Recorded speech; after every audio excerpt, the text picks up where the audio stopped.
All right, it's 5 o'clock. Are we live, Tyler? All right.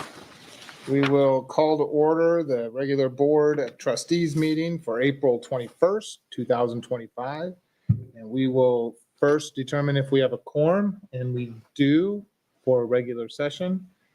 We do have Trustee Taylor online. It was going to come to me. And we do have Trustee Taylor on the phone, and Trustee Benz will be here.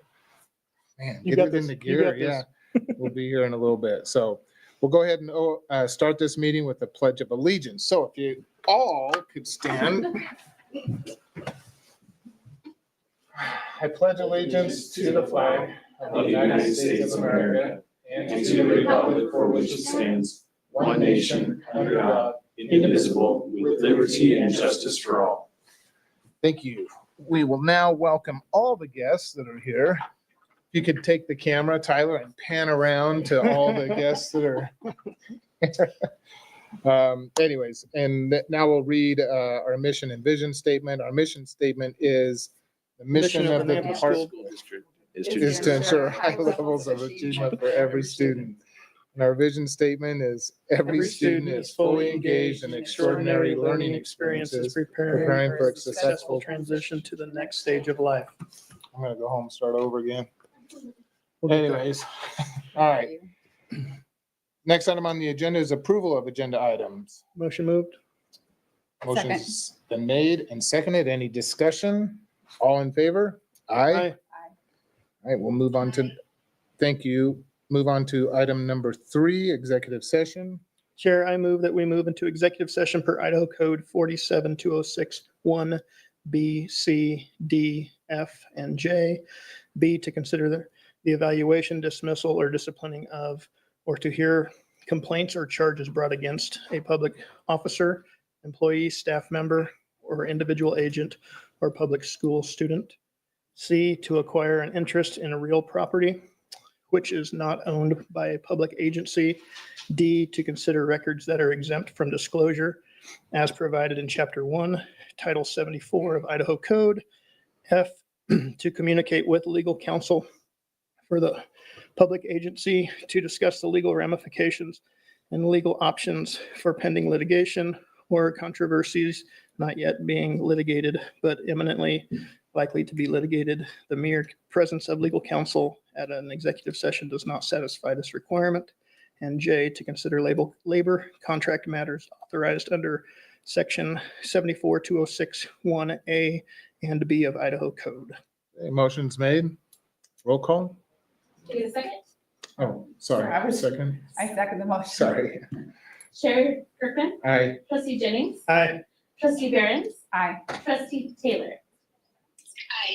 Okay, we'll move into executive session. We'll be back here in a regular session at 6 o'clock.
We're back in session.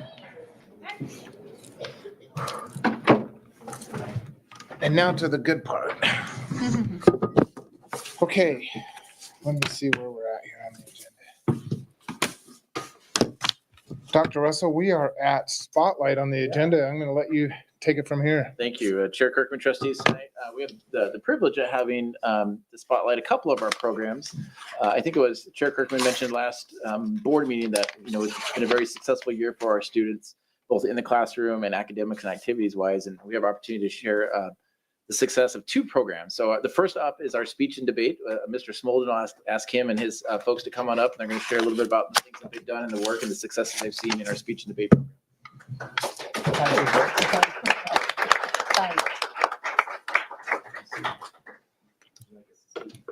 Absolutely, yeah, Mike would be great.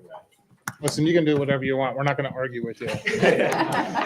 So my name is Benjamin Smolden, and I get the honor of coaching the Nampa School District speech and debate teams for Columbia High School, Nampa High School, and Skyview High School.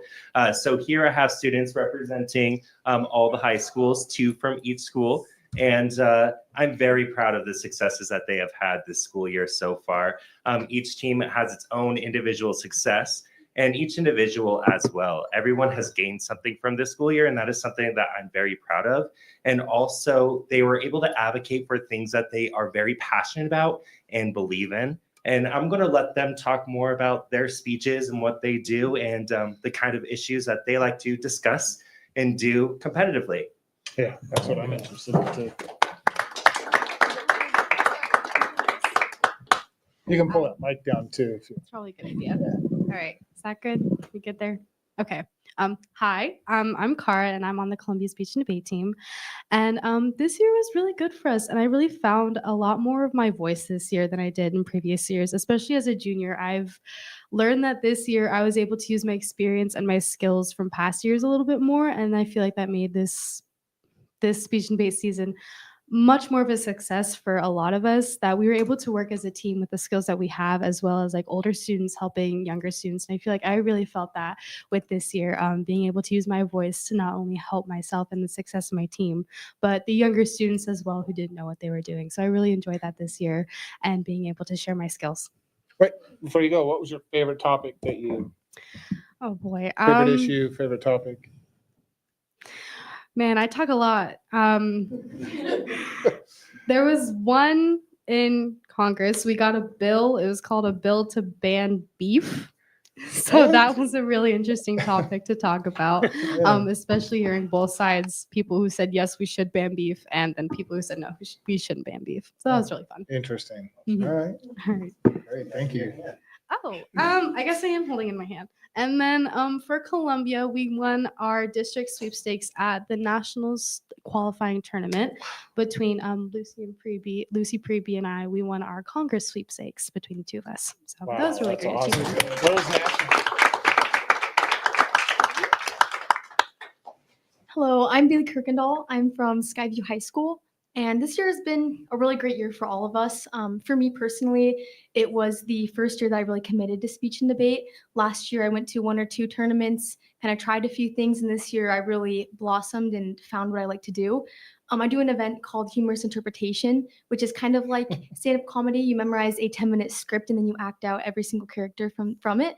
So I don't know about topics necessarily, but I really enjoy making people laugh. And I think this year I've really gotten out of my comfort zone and grown in confidence and also made new friends. Right on.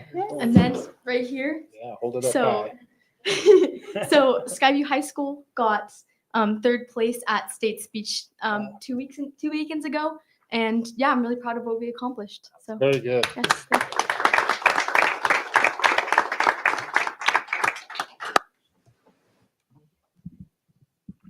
Hi, my name is Mason Warner. I'm on the Nampa High speech and debate team. This is my 3rd year doing it and everything. Overall, it's been an amazing experience all 3 years. I've met some of the most wonderful people in my entire life with some amazing mentors in my life. They've helped me through a whole lot. And I think the one thing I've always taken away from it is just the people I've always met and the people I get to meet every single year, because every year new people join and you get to meet new people from all across the state. And it's probably one of my favorite things is getting to meet new people. My event is dramatic interpretation. I pretty much do close to what Bailey does, but I do a dramatic version of it. So I have to memorize a 10-minute script, but it's more dramatic and sad. So I cover more serious topics like grief and depression and stuff like that. So this year I covered things about grief and losing families and loved ones. So yeah. I love it.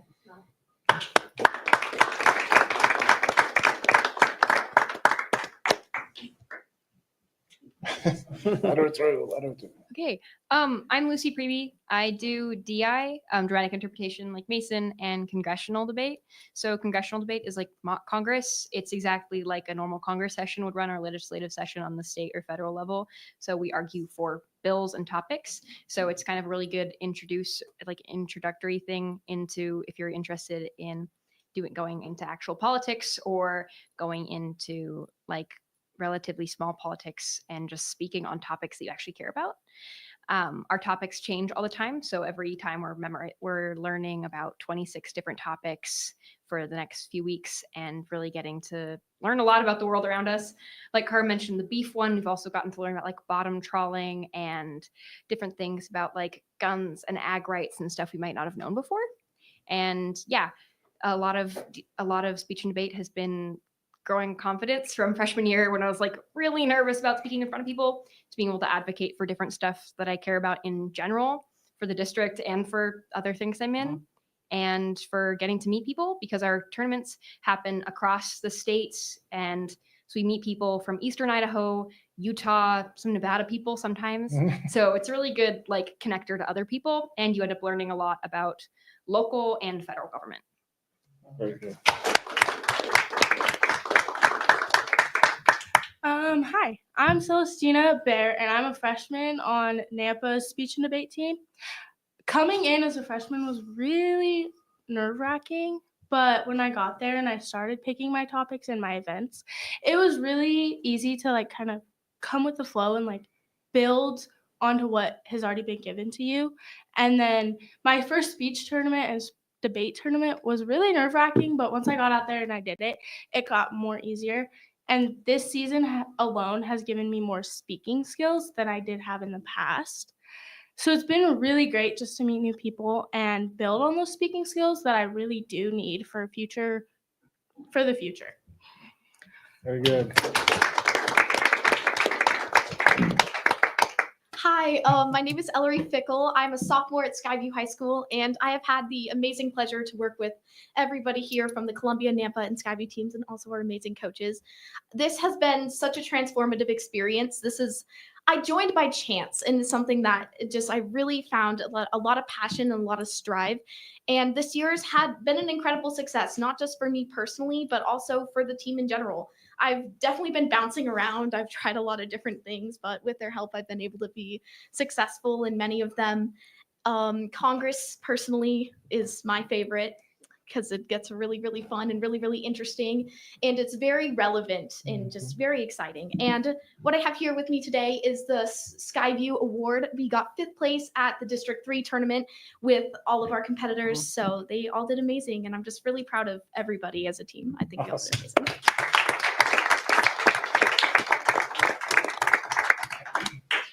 My name is Casey Moulton. I am one of the assistant directors of the Nampa School District speech and debate team.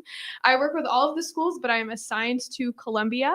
I am a graduate of the Columbia speech and debate of that program, and it's a lot of fun to get to give back and kind of give forward. The power to speak and the power to engage in really timely, really critical conversation is a skill that's not going anywhere, and it's something that is really important that we start instilling in our students and in our peers at a really young age. And I'm really excited to continue to get the opportunity to bring that out into the world. Debate is something that's meant a lot to me, both personally and professionally, as a 4-year competitor at Columbia between 2016 and 2020.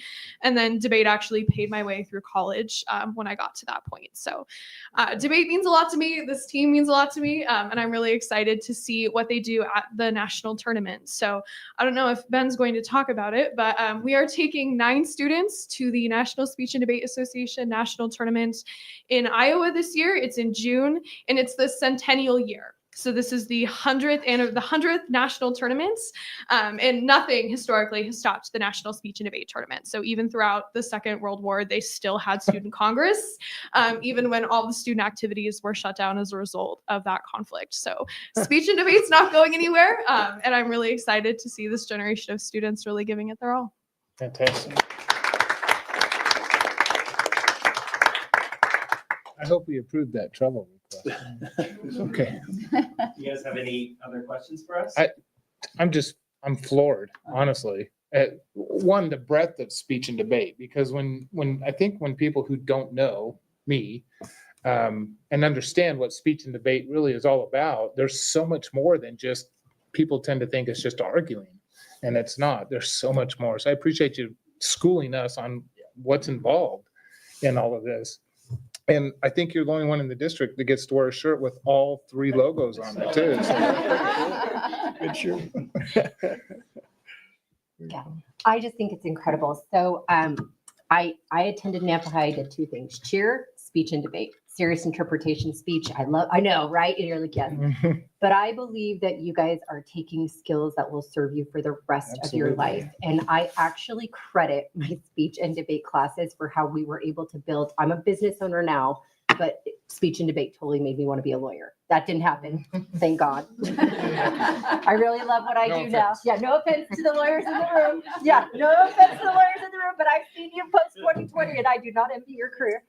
But that being said, I love that you guys see it. I love that you're still using it, but truly the skill of being able to have timely conversation, the skill of being able to dramatize something when you're talking, or even make it funny. These just truly are skills that stand out, that will help to take you very far in whatever you decide to do. And I just kudos to you for keeping the program going. I mean, my speech and debate teacher was one of the most influential people of my life. So just, I love this. I couldn't love this more. And if we're about to hear from cheer, I'm going to get up and just start dancing. And we'll be watching in June. So we expect you to bring back some bling from Iowa. We hope so. Yeah. Yeah. Cool. Trustees, always- so good. If you guys need a volunteer, always hit me up. I'll do it. I'll do it for whatever you need. I love it. I'm a speech and debate junkie and none of my kids did it. And you said you're taking 9 students this summer. I'm assuming, are these young people going with you? Very cool. Awesome. I think we're taking 9 students in 8 events. Nice. Very A cool. breadth of coverage. Good deal. Nice. Very cool. Great. Trustees, any other questions? All right. Thank you so much. And congratulations to your success. Glad that you were here to let us know about it.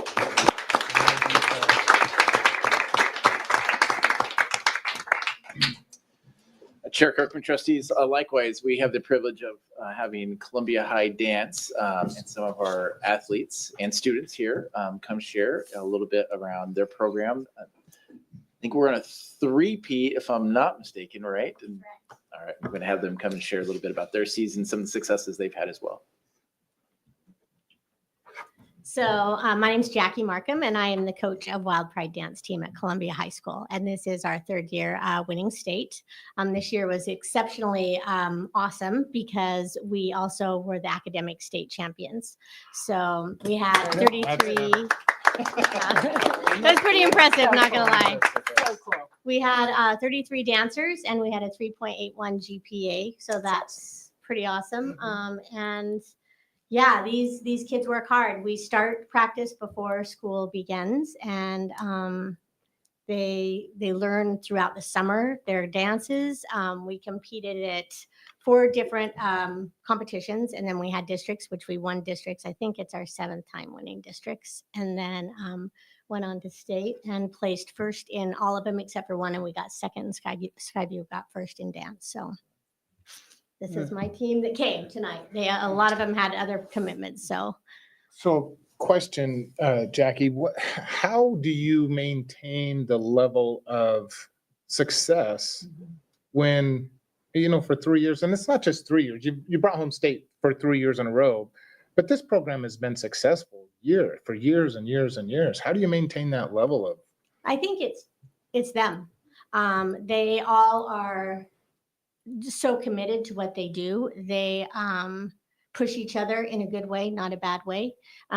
Just like the grade thing, they helped each other out when they saw that they weren't doing well. They reached out, hey, you know, can I help you? Same with dance. After practices, if they see someone struggling, they reach out, can we help you with something? And I feel like it's all them. They are honestly my role models in everything, because what they do is amazing. They get up really early.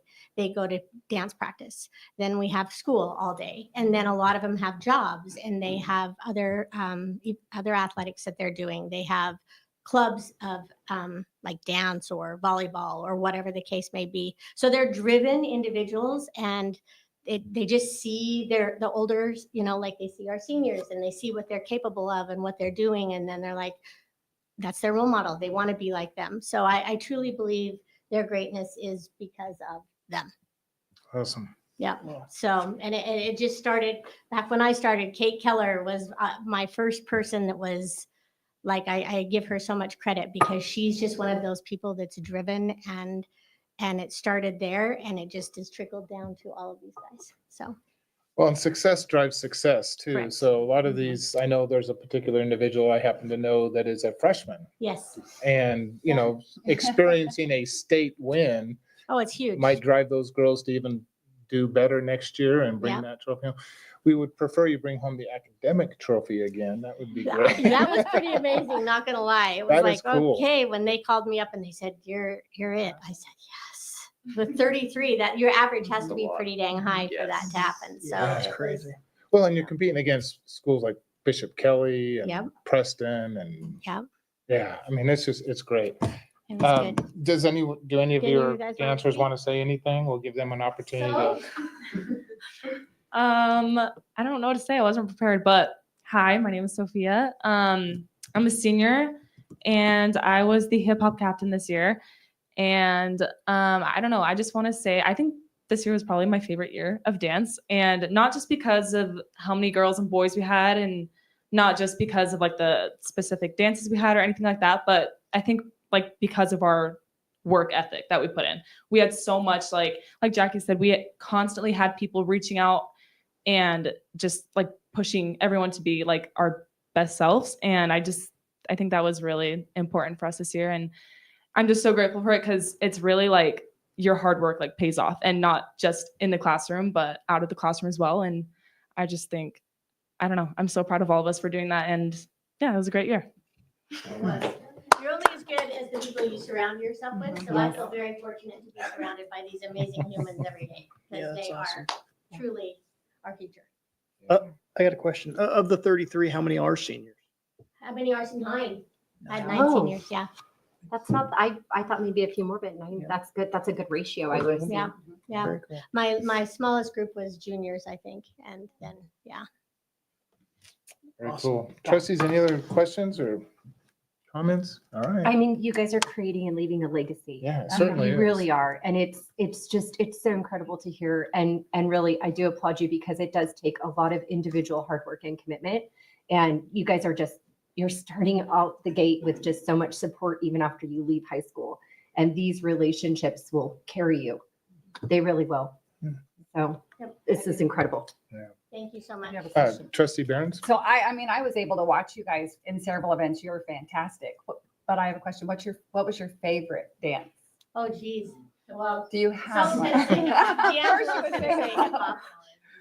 A lot of them like our dance, which is our large dance, the Yes. lyrical one. Yep. Mine, I think, was probably kick. I love the Harry Potter Uh-huh. theme. with the That was wands. very good. I used to, in military, I actually like military Yeah. too. They I- were all great. I just didn't know if you had a. Yeah, this there year was we a- don't have kick, we have palms, so it'll be a little bit different, but yeah. And if anybody wanted to see you, when is your next performance? If anybody's watching that wanted to see you, February. or Yeah. February of next Well, year. we'll start dancing at football games in August, so we'll probably do our either palm or hip hop routine then. We learn them in the summer. We bring in choreographers from outside the area to learn their routines, and then we just perfect them. So they have July 16th, 17th, 18th, and 19th booked for choreography. Very cool. All It's right. great, incredible. Thank you. Thank Well you so done. much for having us. Very well done. trustees also just want to publicly mention Skyview also had an incredible dance team this Yeah. year. And we're very successful as well. You know, and it's always, it is a healthy competition. It is. Yeah. But when you sit on this board and you have students that go to one particular school and you see it's hard. You're torn. You're like, oh my God, It is who do I hard. root? It is hard. Who do I root for? Yeah, But dancers are Skyview, great too. It just- all of our They had a schools, great dance team this year too. all of our high schools have just done tremendously in so many areas. In this so year. many areas, it's Yeah. incredible. Wish we could And have those them all. buses just show it well. We're gonna put them in the parade. I for know, America. I love it. Exactly. Okay. Good idea. It really is. As always, I'd like to just end there and move on, but no, we have to continue. So let's move into comments section. Trustees, any comments? Trustee Benz, we'll start on this end. Well, it's not so much a comment as a disclaimer. If you see me checking my phone, it's because I'm coordinating bedtime and violin lessons tonight. So I'm on emergency text duty. So you see me checking my phone. That's what's going on. I'm not, Yeah, checking my stock portfolio. being a parent never Yeah. ends, does it? All right, thank you for that. Anyone else, trustee? Yeah, I just Taylor. want to update. I've been on the negotiations committee and I am really enjoying the experience of it. So I have been very excited. We've had our second meeting now. I think that it's just an incredible process to watch. I think that we're moving along well. So I just wanted to throw out that I am really excited to be a part of it. I think that we're moving in a really good fashion. I feel like we're having good conversations and I'm just taking it all in. So I know that, we'll receive updates over time and all that's been open, but I just wanted to publicly say that I'm excited to be a part of that entire process. And I feel like I'm learning a lot. And I've actually loved that we've had a fellow trustee. I think it's the coolest thing. So I also have really enjoyed Mandy being there. And I know we talked about that as a board. I do believe that Mandy has a very unique perspective based on all of the different hats she's worn in the process. And so I find it to be very helpful. Don't know what it was like before because I've never been there, but I really, really liked that as well. So just to give you guys an update there.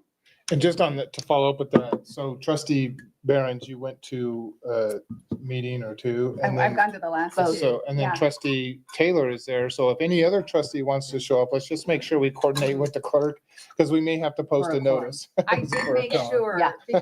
I'm just going to be a spot, Which I I'm trying love. to listen. I love. And I did let Chrissy know that I Perfect. was going to be there, so. But the reason I love that is I just don't feel like we've had as much trustee Yeah. presence in the past year. So the fact that we have two trustees, I think is just really incredible. I think the more people that we have involved, because this is really an important issue. And I want our teachers to understand that we want to be good stewards of our decisions and choices. So I've loved that you're making this meeting. I just think it's incredible. Well, thanks. Any other trustees, go ahead. I just wanted to a shout out to South. I went and had my first school visit. I went to South today and with Chance Whitmore and his group, and Good. it was, I'm hoping to start, maybe do one a week and get through. You better hurry. Yeah, I you better know. hurry, trust me. I'm starting a little late, but I did It's get my okay. first one in. So, okay. yeah, they were great. Oh, that's great. 2 weekends ago, I got to go watch the doubleheader between Nampa and Skyview's baseball. That was hoot. Each team took one, so that was fair enough, and that was a perfect day for baseball. So. Great. I'm just excited about all the graduations coming up. It's the best part of the whole shebang. Is seeing those kids walk across the stage. All right, if there's no other comments from trustees, do we have any public comments? Okay, hold on just 1 second.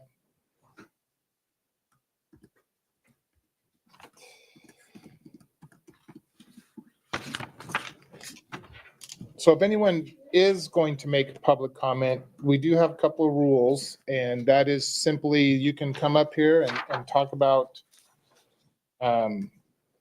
it's open. You can talk, you have 3 minutes. We want you to state your name and your address. And if you don't want to state your address, just state the zone that you live in, just so that we know for the public record. And then you have 3 minutes, clock's on the screen. And I have Jana Warner who is signed up. Is that okay?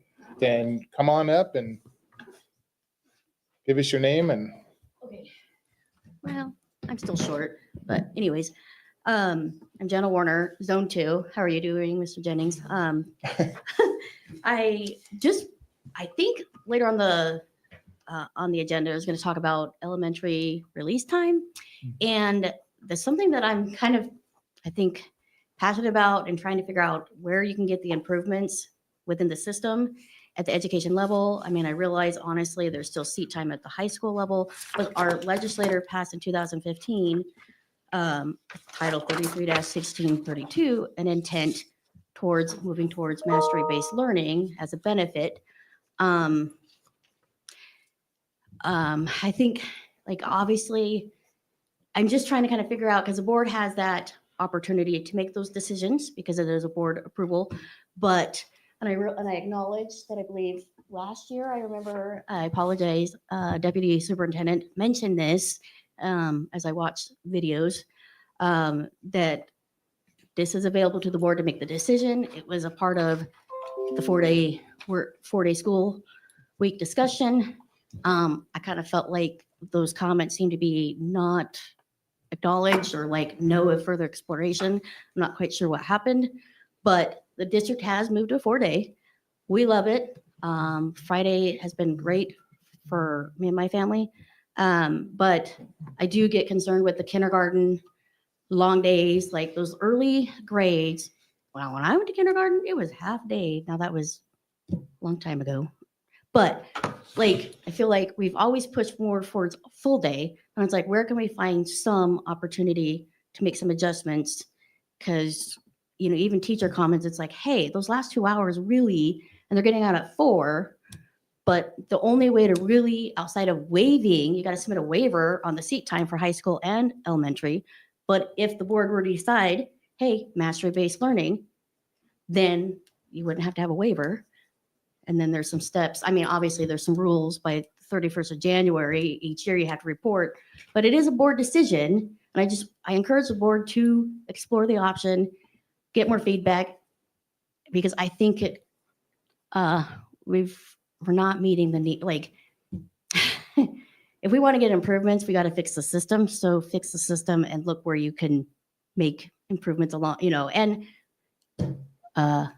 kids learn through play too. So we've forgotten that, and we're pushing kids and pushing and pushing. And I'm going to just say, hey, I have a child that I'm very proud of, Willow Creek, and I just want to say thank you. We've collaborated and along the way, and I have a child that academically performs above grade level and still has some like challenges with the disability, but yet I'm still going, I want to develop first before I ever like move for special education. And we're making progress, and just, it's like seeing my kid have, thank you. All right, you're welcome. Thank you. Thank you. Is there anyone else in the audience that would like to? Courtney, you're not going to say anything tonight. You want to say something? All right. We will move on to the next item on the agenda, which is the consent agenda. I move to approve the consent agenda. Second. Hey, motion's been made and seconded. Any discussion on the motion? All right, all in favor? Aye. And we'll move right into the action items, and we'll start first with letter A. And there's not going to be any action on that. Then we will move right to letter B. May regular board meeting. Okay, so this came up with some conflict. Everyone pull your calendars out. May board meeting is on the 20th, I believe. The Tuesday. Is that right? The Tuesday? No, it's on It is the, Tuesday, the 20th. I'm sorry. That was because of the graduation. Yeah, so it was scheduled on Tuesday, the 20th, because of Nampa High's graduation on the 19th. However, there's some conflict, and it was requested if we could move that to the 27th or to the 19th or the 12th of that. You mean back to the graduation? No, The board meeting. either a week before or a week after. You just said the 19th. Was that just a misspeak? 'Cause It graduation- was on the 19th. Okay, so it was on the 19th. I mean, it's regularly scheduled on the Okay. 19th. But We moved it to the 20th. But we can move it to the 27th, or what was the other date? 12th. Sure. 12th. hold on Chair just a second. Kirkman, trustees, if maybe I could just alight or share a little information. So part of it I shared with trustee Kirkman that it would be a full week for all trustees because of the graduation there as well. Secondly, I have just a personal graduation that I need to attend for a family member. And then thirdly, we are discussing a potential for an RFP, and to have that process completed, it wouldn't be completed at that point. So it may require us to have a special meeting to get it completed. And so it could be advantageous for the board to consider pushing it back to the 27th. So there was a couple of reasons why to bring forth that discussion. And I believe Trustee Kirkman was just going to have that discussion. Yeah, well, and I think the staff also, not just the trustees that staff. week, but the staff are pretty involved with graduations also. Would agree. So the thought was the options were to move it the week before, which is fine, but I won't be able to attend because I'll be out of the state the week before, I'd really or like to vote move for it to May the 27th. week after. Does Now, anybody else disagree? um, Because we've got two yeses. oh, over here. 26 is on the Memorial Day, huh? Right. Which It'd be is the why 27th. So they can do the 27th. I can do the 27th. I can make it work. How about you? Okay, 27th it is. Well, you have to make a motion. Hold on. I And if move. not, then David can take the reins, so. Are you thinking you won't be here? It'll probably be the I last have a board meeting if you conflict, but I have think me I can take the move reins. it. Anyways, so I will entertain a motion to move it to the 27th. I so moved. Okay. Second. All right, motion's been made to move the next regular scheduled board meeting in May from May 20th to May 27th. I have a second. Any discussion? All in favor? Aye. Okay, moving on to letter C, approval of new course request. Chair Kirkman, trustees, I'm going to ask Director Gomez to come and share some information around a course request. This course request comes from our CTE program around developing a course for accounting.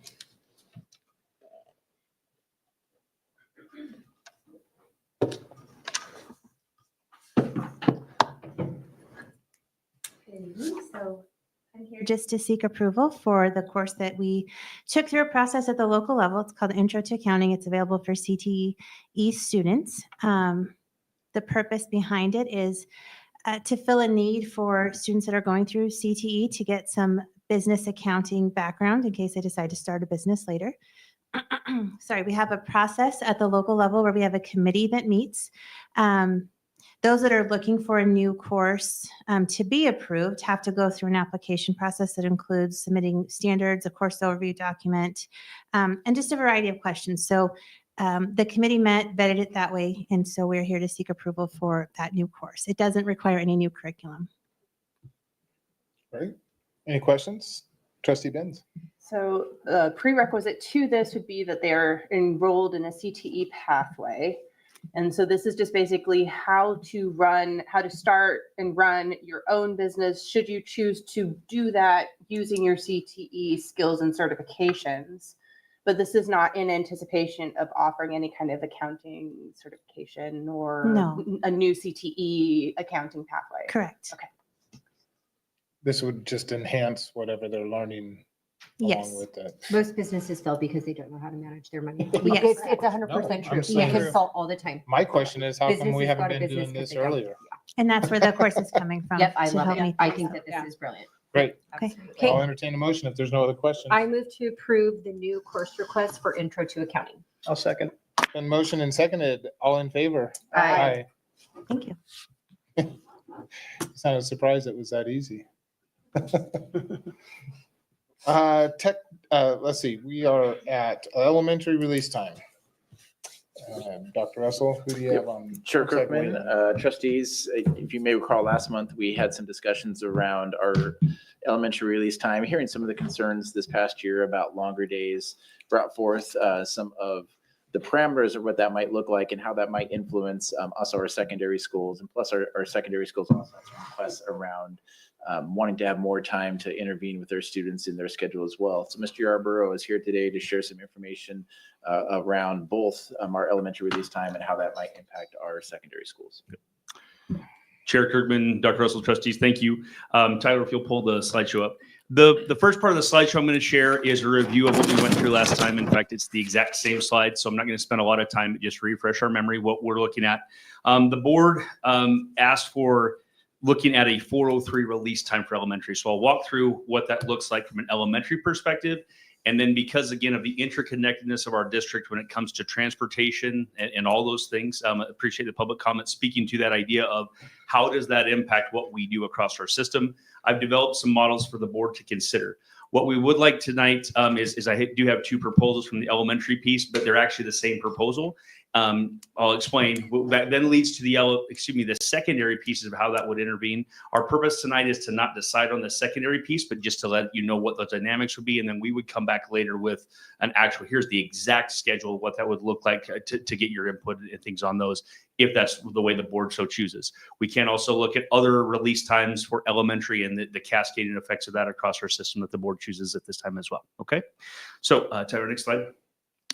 Again, current format of our district, again, just very briefly, 4-day student contact week, 150 days, 3 50-day trimesters. Elementary start time is 8:51. Elementary release time is 4:21. Secondary start time is 7:30. Release time is 3:36 under our current paradigm. We do meet the state minimum in hours easily. All those things are there. We do have that interconnectedness. We've always wavered down.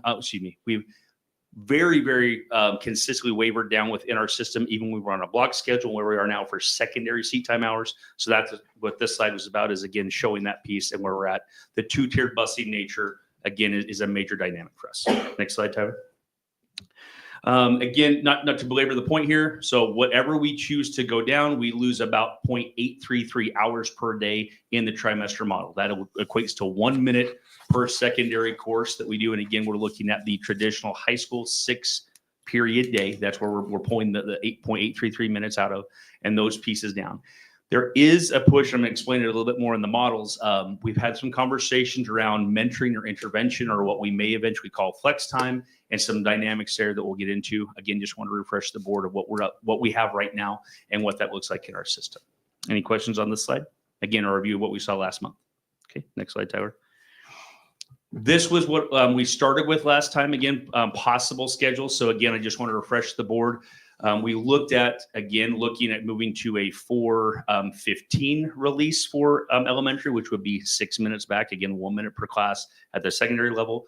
A 4:09, which would be 2 minutes in each secondary class, and a 4:03, which would be 3 minutes in every secondary class. So that is what I built the options off of, is the last option there of moving to a 7:30 to 3:18 secondary schedule, and an 8:51 to 4:03 release, 8:51 to 4:03 for elementary.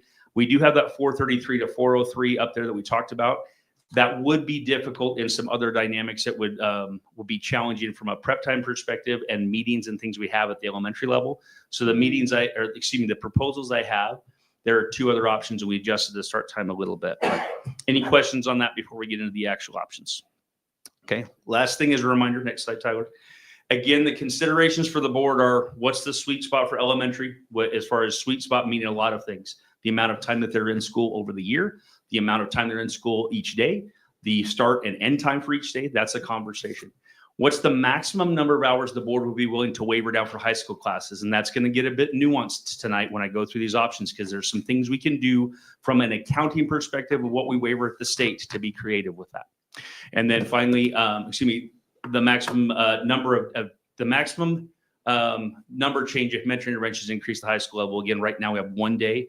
I'm going to talk to you about our principals are advocating for 4 days a week. We also met with Mario Acosta, as you all know, with our work with HRS. He suggested as many days a week as you can.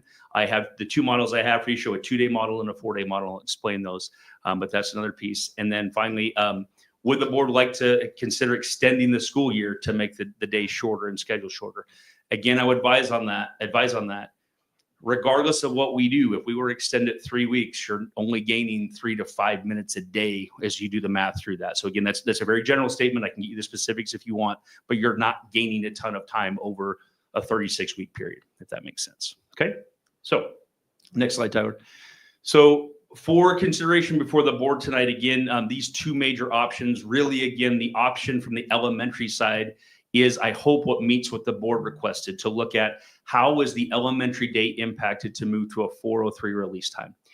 If we stay the status quo for the starting time of elementary and we stay at 8:51, so nothing changes in the morning for our system, 7:30 drop-off time for secondary, 8:51 start time for elementary, we would lose 45 hours in the year of instruction time at the elementary, extrapolate out over the entire 150-day school year. So we would go down 45 hours. Right now, we are at 1,025 instructional hours at the elementary, so that would take that down to 980. Still drastically above the state minimums.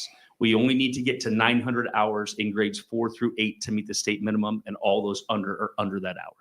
Trustee And Taylor? I just want to refresh, and I feel like this has been asked and answered, but we don't have any data that says that many hours. Okay, that's it. I just wanted to make sure I remember the conversation, but okay, great.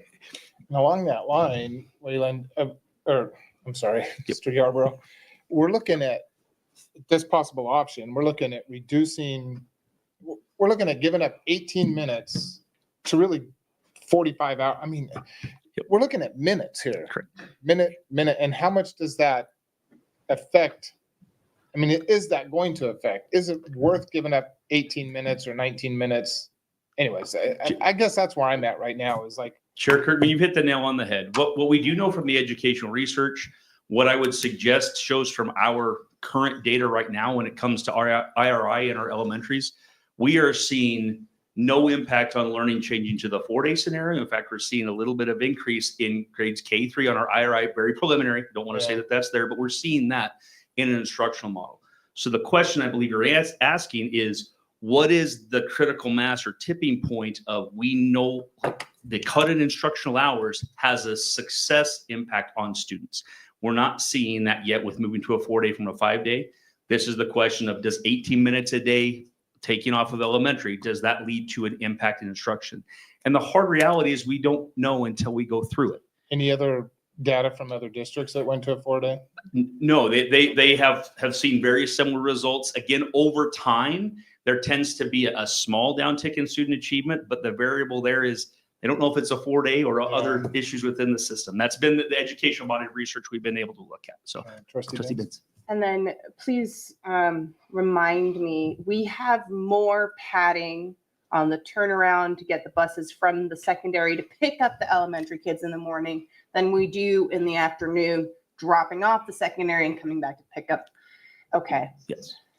And Trustee Benz, I think, yes, thank you. That clarity piece is there. The one challenge is we could slide that for elementary, and that's actually the second model down there. If you look at an 8:40 start time, we would actually only lose 7 minutes of instruction a day if we kept everything else the same, going down 11 minutes, but back 18. So it's 7 minutes a day we would lose.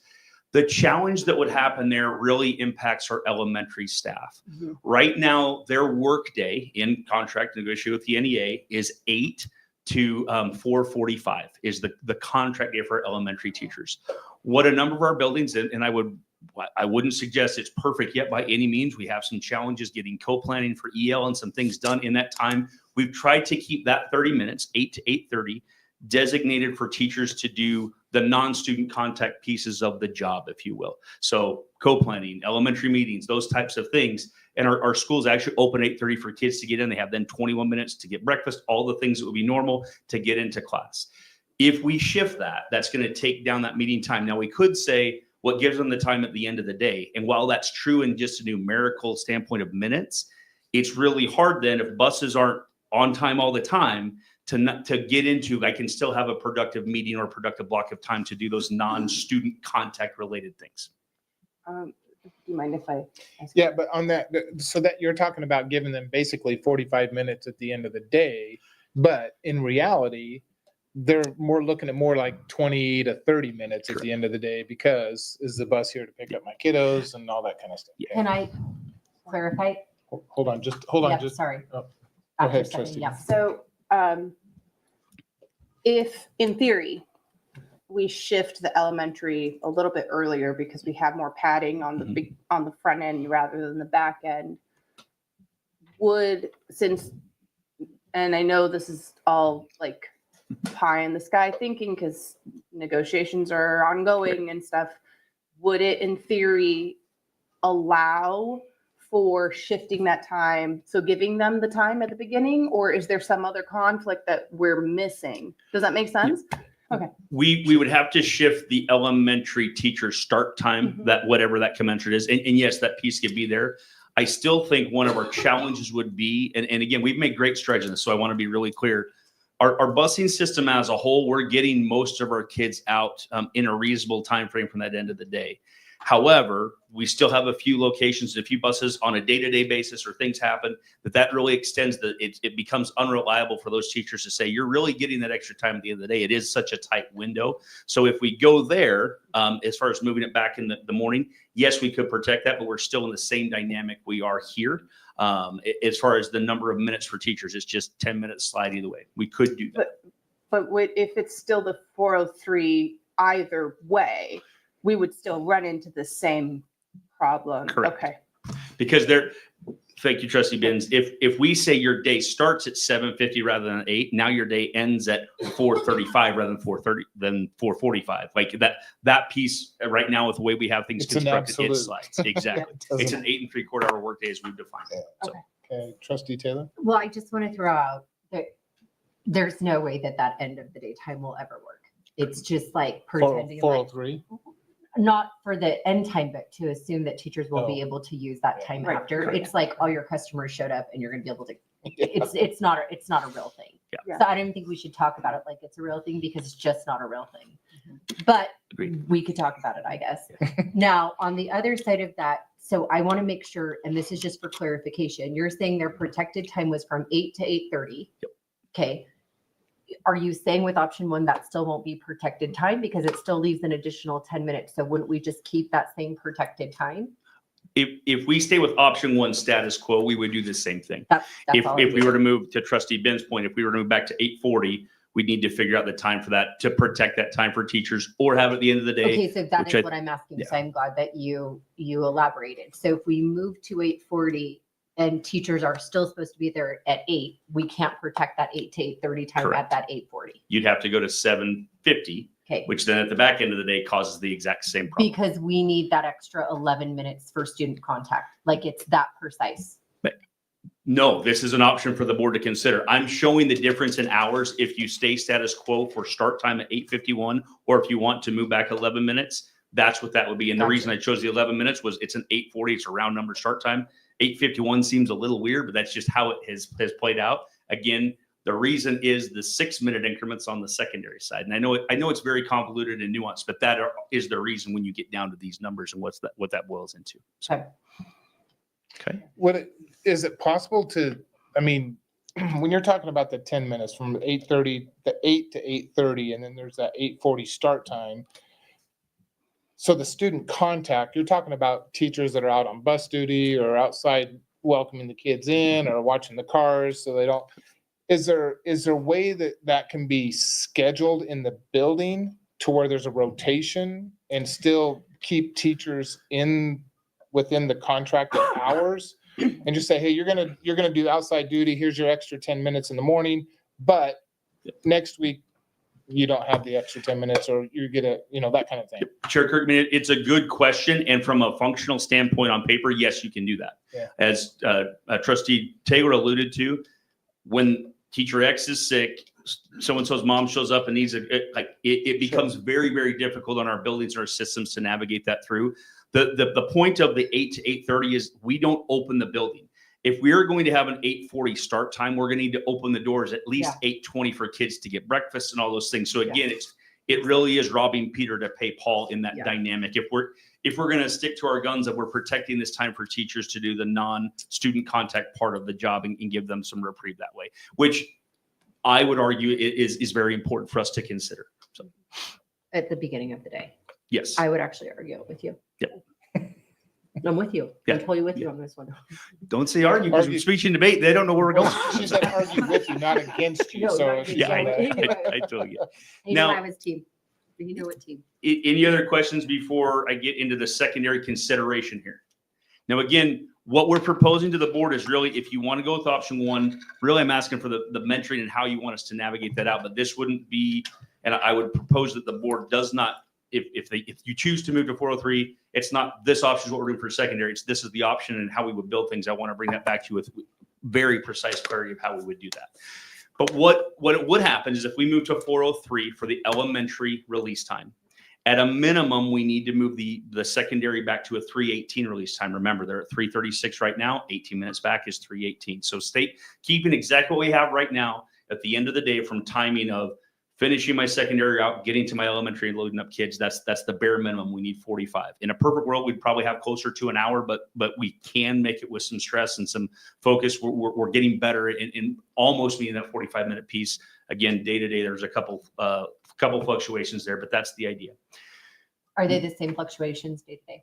I think they would be, because again, they're still running the same route. What we can't predict with certainty is what are the traffic patterns different at 318 versus 336? Is that actually going to be enough that some of those routes that run into challenges are going to be better? We don't know that and couldn't know until then. What we do know is we have consistency of now about 2.5 trimesters of where those buses are getting and the work that's been put into to eliminate as much of the challenge that we've had as we can. So, okay. Again, back to and this becomes a mentoring flex time intervention piece. What we were hearing from all stakeholders is that in our current system this year, we have 1 day of high school mentoring and it's 44 minutes long. That is proving to not be beneficial for, well, quite honestly, any of the stakeholders involved. And that's for a variety of reasons. Number one is it's not often enough to see kids for the things that mentoring / intervention / flex time would be about. If we're wanting to do this from an academic standpoint, 44 minutes a week is really hard, because if I'm a student struggling in math and ELA, for me to get help in 44 minutes, and if I have any other things come up, it's really, really difficult to do that. So that's where we're at. In talking again with our experts, with our principals, the conversations of more is better. So 2 is at least a step in the right direction. But from their perspective, 2 is very, very likely, again, not enough. Like their experience having done mentoring in different iterations over the last 5 to 6 years, that would be very difficult. Again, it's a step forward from 1 day at 44 minutes, but two periods is probably not enough. Now, I bring that up to look at the details of what we will be asking to waiver down. Again, the board does have the authority to say we're going to be a mastery district and wavering becomes a thing of the past. We still have to hit the state minimum hours for 900 hours and all those things, but the idea of wavering per credit becomes a moot point. That is something within your purview that the board could consider doing. There are a lot of changes that would need to go into how we gauge mastery, how we gauge proficiency in those things, but the board could do that. So I want to frame that again. If we go to 2 days of mentoring at 38 minutes a period, what would happen then to our high school classes? We would be down to 53.75 hours in each class. Okay. 75. So it's roughly 6.25 hours down from the 60 required state minimum. Now, here's where it gets really, really interesting and things we could do. Right now, we count mentoring time as instructional time as we can. That's allowable under state law. All those things are there. But we give partial credit for mentoring over the trimesters, meaning the amount of time in there, it's 20 some hours that they end up being in mentoring or whatever that is. And right now at 44 at 12, it's not quite that. We actually offer a partial credit. Under this model, a way we could get closer to wavering for the minimum seat time hours is to rethink how we calculate those. We could take the time that is in mentoring and actually calculate that in any of our 6 periods that we actually have and count that as seat time. So that's what I'm trying to explain here and what I've tried to do verbally as well. If we were to say, let's take our 6 periods and all the time in mentoring we spend at 2 meetings a week, 38 minutes a day, we total that up, we divide that by 3, and we redistribute that back into our core classes, math, ELA, and science. We could get to 59.02 hours in credited time for those core classes, because we would be saying our intervention time is for that. They're receiving help in one of those core areas. We're dividing it 3 equally. That's how we would navigate that. So trustees, what that would look like is you would have a given day where all the high schools would focus on math support, and kids in that course, in their mentoring course, would get math support. They'd go to a math teacher or they get math support in there. And then the next day would be ELA support. They get ELA support. And the next day would be science and science supports. If we made that time specific towards those subjects, then we believe we could count that towards the class time overall, and it wouldn't be as much of a hit for the hours.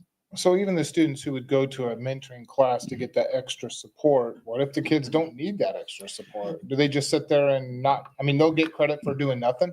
There wouldn't be getting credit, because if we go this way, we wouldn't give mentoring credit anymore. It's now the credit in their normal classes. But it would go to their normal class. Correct.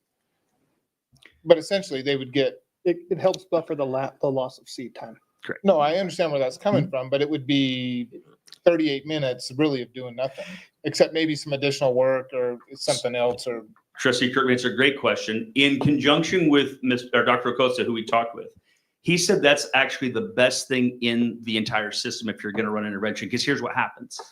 The kids who are on track and don't need help now have time in their schedule to do the other things that they need to do for other subjects, other things, all those pieces. That happens in our classes right now. If a kid's in an ELA class and they get done and they need to get their math homework done for the next class, they're doing that. Like that is a positive for us to help our kids grow and learn how to manage their time, still in a structured dynamic, but they have that ability. So that's the point that we've heard in asking that question. Could they also be used, those students also be used as mentors themselves to the students who are in the class? And maybe that's something they're working. Okay. Totally. Yep. Good with it. And I mean, at least that option. Yep. Sorry, go ahead and I'll go. No, after. go ahead. You're totally fine. I'm here for the same duration you were.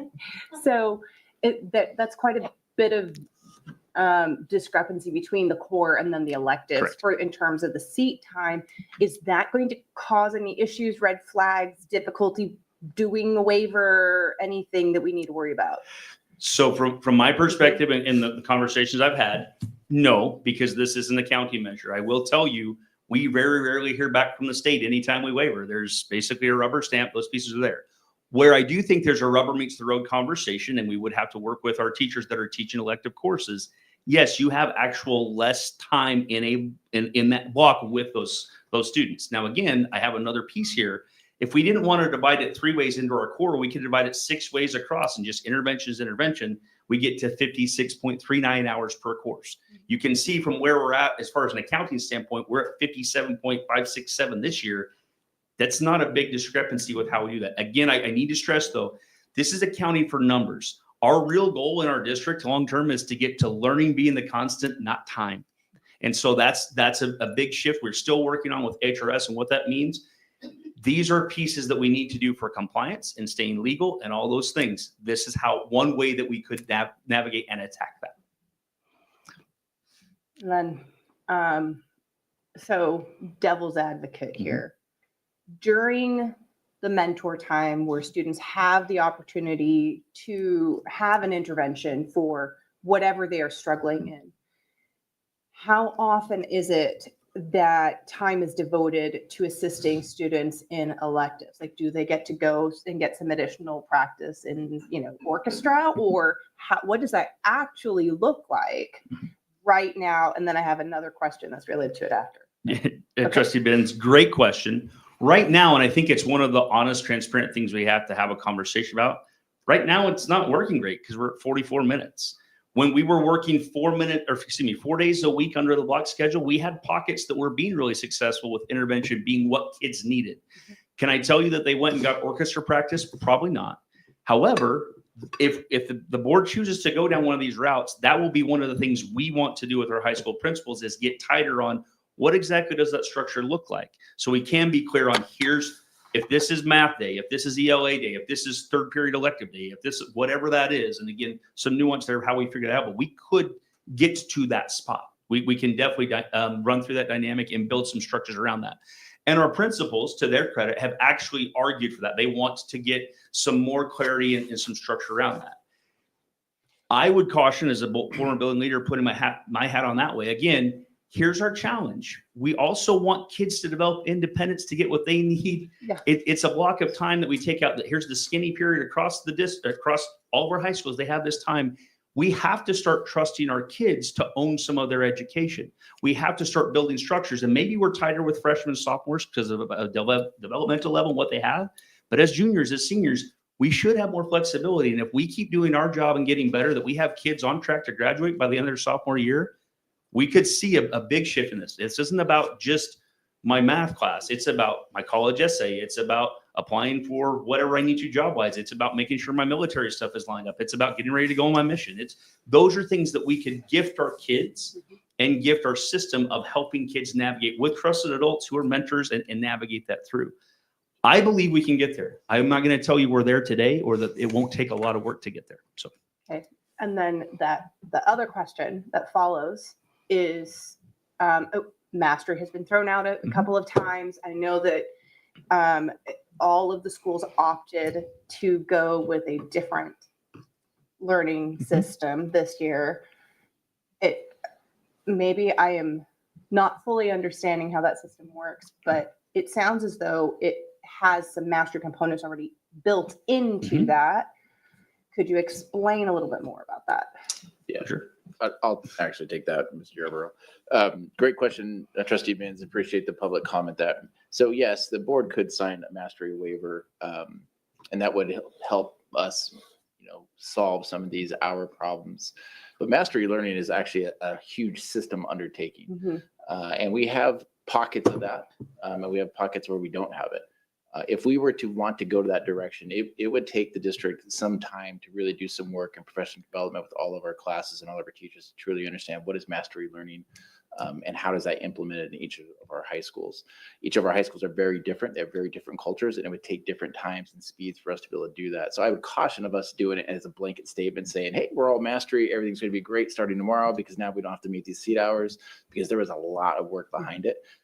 But it is something I do think is beneficial, as Mr. Yarborough was talking. If you can get kids there to understand that it's me who drives my own education and I can go at my own speed, I would love to see kids be able to get through high school quicker. I'd love to be able to see kids who maybe need more time, have more time to be able to get through high school, and mastery can provide that opportunity. But we're a long ways from having a whole system-wise to be able to do that successfully without having a lot of gaps for kids. Trustee Taylor. I'm good. Oh. You talked for so long that I was able to get my questions answered. It was miraculous. Hey, I was in speech and debate too. So, any other questions before we move on? Okay.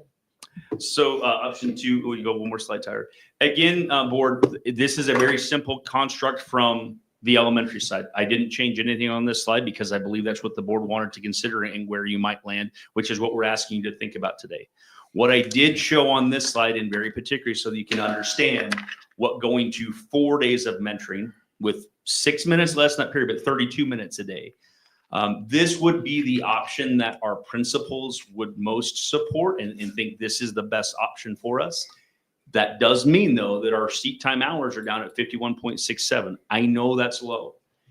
Again, though, the conversation we just had, it's a rethinking of what learning actually is and whether we feel comfortable as a board wavering down for what that piece is. How far down do we need to go? I will tell you, there are other districts in the state who waver down very consistently. There's another district in the state, Blackfoot.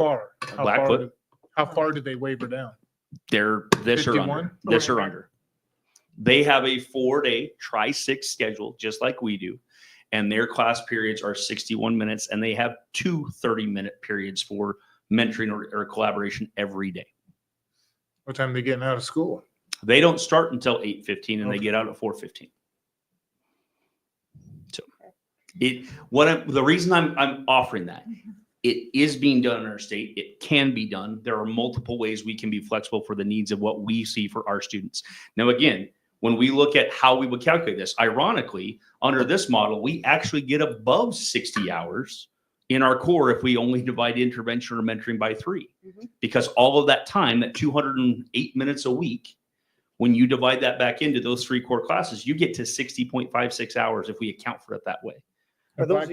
Blackfoot's not doing that, right? They're not accounting for that mentoring time. That is not my understanding. Okay. Sorry, Trustee No, Jennings. I apologize for cutting you off there. Are those the only 3 that count in a waiver? Are every class, sorry, Trustee Jennings, every class we take accounts in a waiver because you're not hitting the 60-hour seat time. So we would just say our stock periods are this many minutes. That's how that gets reported on the back. Is there data that shows that at 60 minutes, these kids are just knocking it out of the park, and at 51, they're just going to Depends on who you ask. So who pulled that number out of the sky? Don't you remember I said last meeting? Chair Kirkman, Trustee Jennings, it's a state, I think state board hours, and there is no research around a certain amount of hours. Children will learn before that, those Yeah. are learned after it. It really depends. There's a lot of variables that play into it. Okay. I would actually argue that to require that amount of hours for people who don't need them is like torture. I would agree. That is a principle and a philosophy that is true, no matter if you agree with it or disagree with it. It is absolutely true. Yeah, Chair Kirkman, trustees, I mean, that is the speaking of mastery, and high reliability schools talks around competency-based learning, and that really is, you learn it and you show you learn it and you move on. And whether that takes you 51 hours or 61 hours, depends on the student. And so it is something worth us trying to get to at some point. We're just not there yet. Trustee Benz. And then I know that next time you're going to bring us more details about the secondary schedule based on how we go right now. But just in theory, the decision to move to the 4-day school week was all around the CTE schedule and getting kids where they needed to be and making sure they had enough time. How would this affect that at all? Great question. And I need to clarify. The 4-day week was not a conversation of that. The Okay. Tri-6 was a conversation of that. Thank So, you. Yes. so yes, and it definitely impacts, again, asking our teachers, asking our principals, hey, what does that look like? There still is the dynamic that we have shuttling in our district. That is a challenge. However, the ancillary benefit of seeing kids every day as opposed to every other day, the other pieces of getting better at being on this schedule. I talked to some teachers today and asked that. And I said, yeah, we really don't have enough data to say it works or not yet. We've only been in it for 2 trimesters. And that was a conversation that's been my perspective from the entire time is we were on something for 25 years. And for us to think that in half a year, we're going to know if it works or not, we have to stay the course to get some understanding. We may have to come back to the board in a year or two and say, hey, it really isn't working. Right now, though, the preliminary information is it's working pretty well. We're at least on standard with academic success across our campuses that we've been seeing. So, Well, I mean, if we give 4 days of mentoring at 32 minutes a day, does that cut into our shuttling schedule at all? How would that actually affect the CTE programs? great question. And I will bring it to you when we would redo this. Here's what we would do. Right now, where mentoring is, it's a shuttle at the beginning, but then I believe they have lunch. I might be off on that. That's where it would have to go, is that you only shuttle at the beginning as kids are off on a campus before, for whatever CT program, they come back to their home campus. You then go right into mentoring. So they would miss a little bit of mentoring, but then you go to lunch and then they shuttle at the end of their lunch period. So you take that out of the dynamic. And I spoke with our secondary director and our principals that would be how we have to navigate that to make sure that it's not taking more time away. And it being in mentoring, that doesn't take away any shuttling time. That's still there. It's something we have in our system right now. It does, though, for 100% clarity, we are shuttling, and it does take time out for kids to shuttle on a day-to-day basis. That is a dynamic we're up against. They do get credit for that time, though. They do, because we offer that, and we have kids that are there. That doesn't go down from that's how we offer it in our district and how we've operated for the last 25 years on that. That hasn't been a thing where we pull that out. Chair Kirkman, I just need to clarify to make sure I'm on the same page as you. So we have all of our high schools on board that they would preference 4 days of mentoring. We have talked around the scheduling and the CTE shuttling in those conversations with our secondary principals. Yes. Okay. That's it. Well, and then the highly reliable schools, the model of the highly reliable schools, they advocate for the additional mentoring is also something else that I heard you say. So basically, Can I clarify? Yes, Sorry, that's what I'm- Trustee Taylor. In talking with Mario Acosta, who's our HRS expert, he talked about his experience in schools. I wouldn't say that it's an element of HRS that has to happen. That was his lived experience as an expert saying, here's something that really worked in our system. So again, I think we can make a connection there that this is something that would help us do HRS because that's what he did within his schools, but it wasn't a requirement to do HRS. But we I also just want have to lived clarify that. experience with our principals in our high schools. yeah, that's what I was Yep. saying. I just wanted, I mean, that was the primary was what I asked first, but the follow-up was that. Yep. Dr. Russell? No, Chair Kirkman, trustees, what we would, next steps would be if the trustees were to choose this is where we'd like to see elementary release time and mentoring the district then would bring back a more specific plan about what does that mentoring look like, and how are each of our schools going to be high reliable, and communicate that with their folks, so that our kids can get the academic supports that they need. That is something that HRS does recommend, is academic supports for students. And so that would kind of be our next steps where we're at. So some of the questions you're asking are great questions. We'd bring those back to our high school administrators and have them do some work with their folks. Okay, so is this your last slide? It is. With Chair Kirkman, trustees, if the board wants, I can build other examples and show 409. What I didn't want to do is inundate you with all that. You asked for 403. The more you bring, the more you bring, nope, it's the good. longer it's going to be Yeah. a discussion. So here's just my opinion looking at this.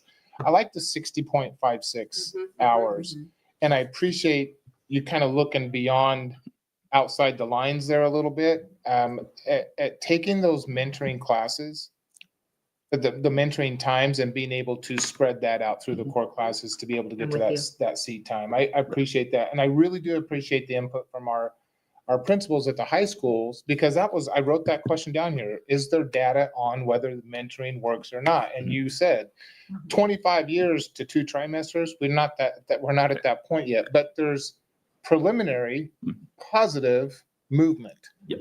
In that mentoring does work when you have that. I think the longer the mentoring, I think that the effectiveness of mentoring goes out the window. Yep. If it's 45 minutes to an hour or whatever, but 32 minutes, you can kind of focus in on, hey, get in, get on it, get out, kind of a thing. And I think that's more, so I like this option personally. I'm not 100% on the elementary time, but I do like how that affects the secondary. If we use that second check there, the 60 hours. Chair Kirkman, just for clarity, we have done mentoring in our district, not for 25 years, but for probably the last 8 to 10. Right. So I want to be clear that piece, but again, yes, those pieces are there. And again, what we learned from talking with Dr. Acosta is that if you get under 30 minutes for mentoring, then it's not beneficial either, because by the time you get anything rolling, it's not there. So there is a sweet spot There's for a that sweet as well. spot. So Well, I mean, I could see it with my kids come home and they'd be like, yeah, after about 30 minutes, I'm just sitting there on my phone, kind of a thing. And so I do like how you focused in on where's that sweet spot. So Trustee Taylor and then Dr. Russell, did you have a comment? No. So I think what's leading to the discussion is the motion in here is to approve an option for elementary instructional day start and end. So I think that's why we're getting hung up on the questions, because it feels like a very final approval. So is there another way? Because I'm actually with Chair Kirkman on option 2. To me, seems like the more viable of the two. I get the consensus that we all feel that way. So is there such a thing where we could just simply approve option number 2 for instructional day start and end, and then throw something in there about the additions that we would see coming back? Would that make all of our trustees feel a little more It comfortable? almost looks like you'd have to choose one of those in the secondary considerations. You'd almost have to choose in the motion. Well, that's what I'm saying. This one, or Does this one. Does this need to be a I Yeah. guess what I'm trying to say is, does this even need to be a motion to say, yep, we really love option 2. I think we want more about it. That's why I'm trying to open the conversation. I think that's where the hang up is coming. It Trustee- seems like a very finite decision. Trustee Kirkman, Chair Taylor, I would actually offer you don't make a decision on that piece, because you can give us advice and we can come back with exactly what that is. If you come up with, here's the start time for elementary and the end time for elementary, we know that the secondary is linked to that, and we've already established what that would be. That conversation to me is, I think, what would accomplish that first piece. And then we can come back and put this again to finer granular of here's how that looks and all those pieces. It's there, it's already there, but you don't have to make that decision today. What it could allow us to do is get some more input on, do we want to do the divide it by 3 or not? Because I do think that we have to wrap our heads around math, science, and English isn't the only thing that we might have intervention happening for kids. So we have to understand that while we're accounting for those hours, there could be other intervention things. They're going to an assembly. They're going to a grade level thing for this thing. Those are pieces that we would have to be comfortable with and understand. This is for, again, the accounting purposes and the waiver and how we would navigate that. So we've been really focusing in on your secondary. What I hear is we need to have a conversation around your elementary start times. So trustees, do we have any consensus around an 8:51 or an 8:40 a.m.? Trustee Kirkman, Yeah. I would just very selfishly prefer the earlier time just because it's 8:40. Yeah, the 8:40, just because there's less heartburn and less of a gap between when I have to be at work. and Is this when your he has teacher to hat? go. No, this is my mama hat. parent. Okay, parent. That's This what is I'm my asking. parent That's hat. why I need to ask. Yeah. So as a parent with a student in the district in this grade level, thank you. Yes, Yep, I it wanted to know would. the perspective. Yes, it would. It's easier on me as a parent, less anxiety, less opportunity for him to go back to bed and forget to go to school after I leave the house. As a teacher, what? I said, forget to go to school. I'm gonna forget to go to work. Yeah. Oh, did I say for? But that sounded good. Yeah, but as a teacher, I think if we're concerned about the end of the day and the bus is not, and all the chaos and all that stuff, it's 4:03 one way or the other. And if we have the protected time at the beginning, if we shift the protected time to the beginning instead of at the end, then I think that solves that end of day eating into that time. But again, that would have to be a negotiations piece that we wouldn't be able to control Sure. right now with this schedule. As a teacher, and maybe if we could get Scott or Mr. Knopf to come up at that 45 hours down a year in elementary, that doesn't concern you? That does concern me. Okay, greatly. that was my main concern. But we have a lot of padding for the elementary school. So it's not, that in and of itself doesn't cause me too much heartburn, because for elementary, it's what, 900, and this would put us at 980. 985. Yeah, 985. 980, Oh, we would still be over. We would still be over. Even if we lose the 45 hours. Yeah. I don't need to talk to Scott anymore. Look at how Can- magic that was. can- Back down you go. Chair Kirkman, Trustee Benz, can I have one piece for clarity? And here's one thing we are feeling, and I think I need to at least put it out for teachers, elementary principal or elementary teachers. One thing that is happening at the end of the day is, because we're at 4:21 right now and their end of the day is 4:45. Well, the buses are late. Those teachers are truly running out the door at the end of the contract day. If we were to leave it, and I totally understand the parent perspective, but I think I need to advocate for teachers in that aspect. If we leave it at 8:51, they probably have at least time to get a breath, maybe touch base with a colleague before they run back in tomorrow, hit the bathroom, all of those things. Just to offer that as one of the things we have heard from our elementary teachers that will buy them I a just buffer have on the to say, backside. we're already exceeding what the state required hours are. I'm gonna be really honest. I feel like we have kids sitting for far too long at that age, and that they should move much more. I mean, but you don't want to get me started on that tangent. So if we are already at those max hours, and if we drop that 45 minutes and still keep our hours, and you have heard nothing, there's no concern from your elementary principals here on seat time, has that conversation been had?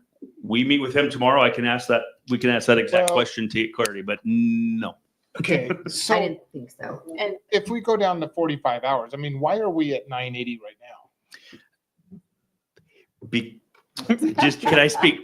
But we've always had more hours in our contract, in our calendar. We always have that. Has it become, I mean, was the impetus behind that, not necessarily the schedule, but hey, more additional teaching time?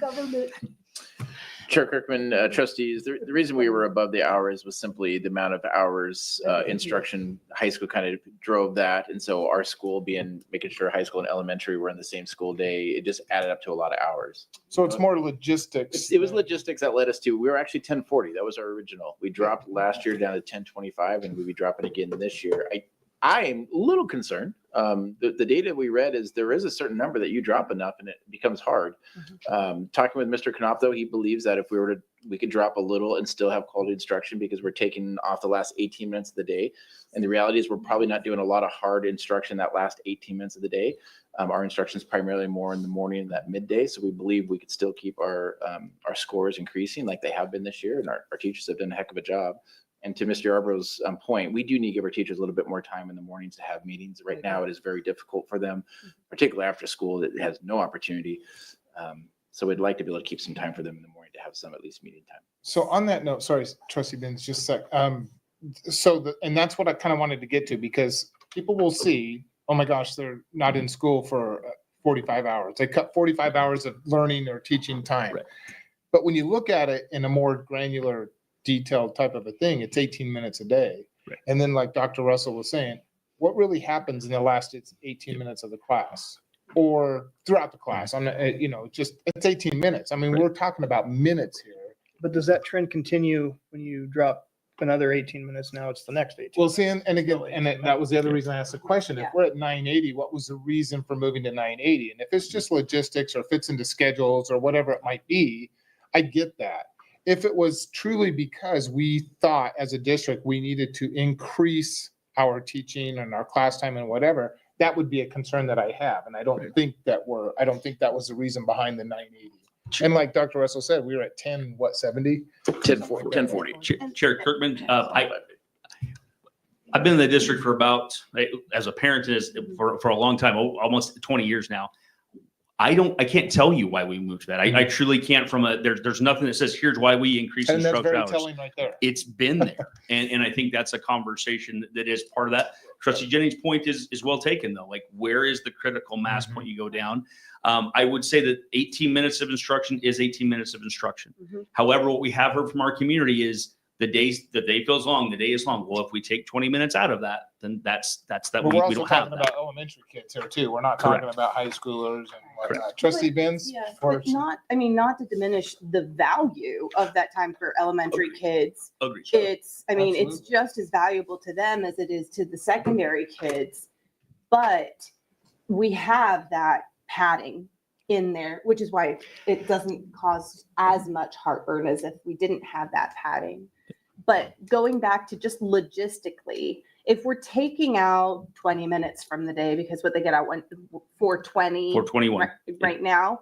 So if we're taking out that time currently and we're leaving the start time where it currently is, in theory, we have an additional 20 minutes that would still be, that we could give to teachers for that additional planning time that could be more effective, because it's much more effective to have a 40-minute meeting than a 20-minute meeting, with your colleagues. And so I don't know. I prefer the earlier start time with that additional 20 minutes of padding, but I don't know. So really quick, Dr. Russell, and just if you were making the decision, and I'm asking you this not because you're the superintendent, but because you spent so long in elementary education in our district. So I'm actually asking you this because I think that you are a good teacher. My question would be, does that 8:51 to 4:03 start time, like start to end time, set off any bells and whistles for you in that capacity? Because I personally believe that American society believes the longer you do something, the better it is, while other cultures would tell you that that's not true at all. And I also would tell you that that's a bunch of BS. It's like the more money you spend, the better outcome. The better outcome, and that's not always true either. So that being said, from your elementary hat, does that scare you? Because based on the conversation, I actually feel very good with the 8:51 to the 4:03. And because I am not for But we're only talking 18 minutes. We really are a day. only Yeah. talking 18 minutes a day. So that's why that I just want to know if that sets off, because it does feel like a drastic drop. And so I can hear, I've studied I adore my predecessor in this role, and I've heard her a lot talk about time. So as I'm sitting here, I'm prone to say, you know what, I think that the more compact the day, the less time, the better our elementary students would flourish, because they are young. I don't think they need more seat time. I think they need less, but I don't want to take away from instruction. So and I'm not an elementary teacher. Yes, Chair Kirkman, Trustee Taylor, it's a great question. I believe you're spot on. It is the matter of the quality of instruction and the time it takes. More time does not mean that you're going to be more successful. We did not have some great reading scores even when we were 5 days a week at 1,040 hours. There were some schools that struggled with that. On the other hand, you got to remember we have children from poverty, and they come in well below where they should be. And it does take time to get those kids up. And so it is a fine balance. Am I okay dropping 45? I am, because I believe in our teachers and our administrators to do a great job in their schools. It also means we could come back a year from now if our scores flatline and our principals and teachers are telling us that they need more time, that we have to rediscuss this again. But I believe we could do it. Well, that's what I like. I'm okay with the 45 hours. I wasn't at first, but after this conversation, I'm okay with the 45 hours. That's civil Simply- discourse. Yeah, exactly. And that's because one, it's 18 minutes. But I do believe that sometimes when you create kind of that environment where you have to get it, you do get better instruction in there. And I don't know if it's time management or whatever it might be. I don't know. There is a sweet spot. I don't think we found it yet. But then again, there's always the option of looking at what we've done this year, next year, and maybe we go back to adding that 45 hours in again. But I think the focus is that we, at least for me, is that we focus on those kiddos in that classroom for that long and getting them home a little bit earlier and getting them to school a little bit later, and still getting that quality instruction. So that's where I'm at the 851, the 403. Chair Kirkman, could I offer one other piece? I think Absolutely. for a long time in our system, our elementary teachers had very limited prep and limited time and still did yeoman's work with everything that they were up against, teaching multiple subjects, all those things. This 18 minutes is now 18 minutes again of non-instructional time. Yeah. The teachers are still there. That's a benefit. And it actually gets much closer to equalizing the playing field with the prep time we still have at the high school level and the elementary world. You're So absolutely there is right. something that's there. And I've mentioned it's 18 minutes. We're down to the minute, but 18 minutes is almost like an eternity. I can only imagine. My sister is an elementary school teacher, and she goes, "Give me 5." They can eat 3 Just give me lunches in more that time. 5. Yeah. So I get it. 18 minutes is nothing to sneeze at when you're a teacher and you need that student time. And again, that's another reason that I like that 851 start. I'm willing to make a motion. I have one more logistics question. You had And your actually time. might be for Mr. Stock. Yeah. Are there any buses that get on the regular, get kids home after 5:18? Or would this essentially get all of our kids home prior to the 5 o'clock hour? Generally speaking, not with accidents or whatever. Chair Kirkman and Trustee Jennings, are you referring to now or what we would project it to be if we made this change? Both. I mean, if we're, So now if we're we- losing 15 minutes or 18 minutes, it should move everything back. Sure. So Chair Kirkman, Trustee Jennings, currently we do have students that are getting home after 5:18. Okay. This would increase our capacity to have kids home earlier just because of, again, we're moving 18 minutes and that scaffolding would put kids home earlier. So to answer your question, yes, it would shift some things. There's some things that we'll be doing as far as route efficiencies. Now that we have a year under our belt as well, there's be some adjustments that we're making on some of those routes as well. So we feel really confident in having kids home at an earlier route, regardless of which option that you choose. Okay. That was such a good answer. Yep. That was such you're well seasoned. Getting better and better. Okay, with that, I motion to approve option number 2 for elementary instruction day to start at 8:51 a.m. and end at 4:03 p.m. And that's with the 4 days of mentoring. We're not approving that right now. That's- That has nothing to do with it. I'm only approving. They'll come back with. They'll some come back additional with that. information. Right. Well, that was the only difference between option 1 and option 2.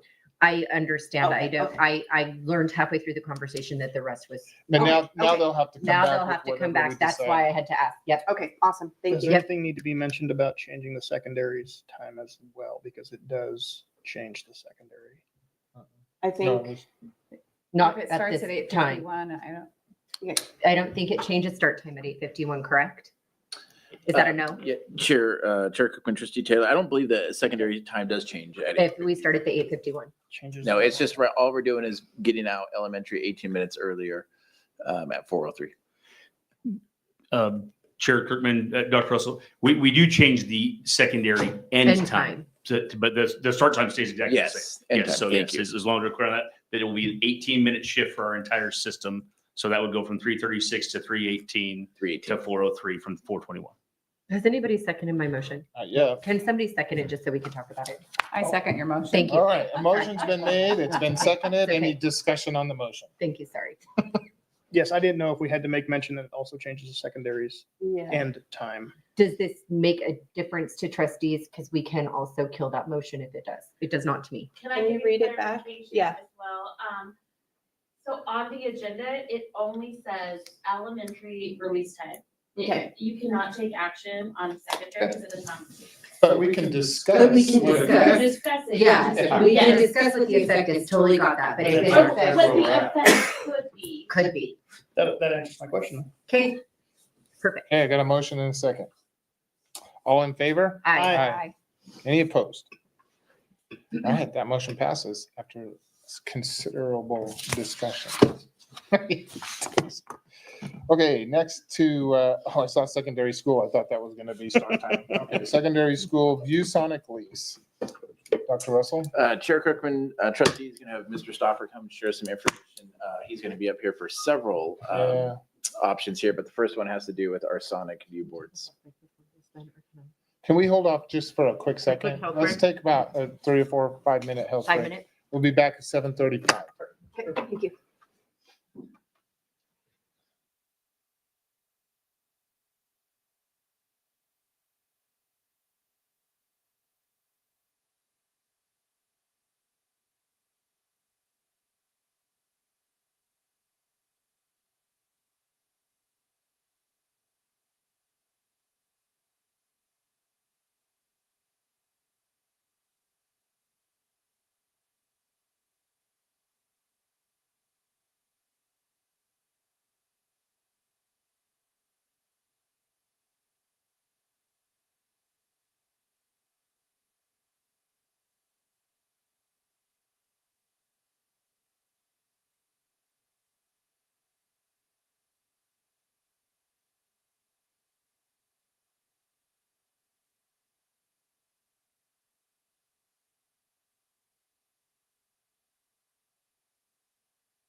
We are on secondary school ViewSonic lease.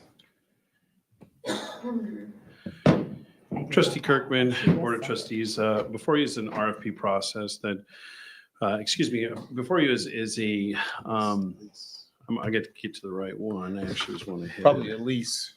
Yeah, this is a lease for our secondary ViewSonics. As you're aware, last few years, we have put some ViewSonics into our elementary schools, which these are the boards that are interactive boards that are much like the one we have here in the boardroom. These are the ones that have the opportunity for both students and teachers to interact in a virtual mode and do projections at the same time. We have been running some test models throughout the secondary units and have found that there's a desire for our secondaries to have the same option that our elementaries have at this time. So before you use the lease to accomplish that task, to move the lease Sonics throughout our district. Were these ViewSonics, did we get these for the elementary with some of that extra is not the word to use, but some of that one-time, that money that came up a couple years ago? I mean, where'd the money come from, I guess? Was it already budgeted for this? State? So, Okay. Chair Kirkman, again, looking at our Director of Technology, Mr. Krebs, and this is what we'd used state tech money before. So this. And it would continue underneath the state tech money. Okay, so this 127,000 or, whatever this lease is for would come from state tech money. Correct.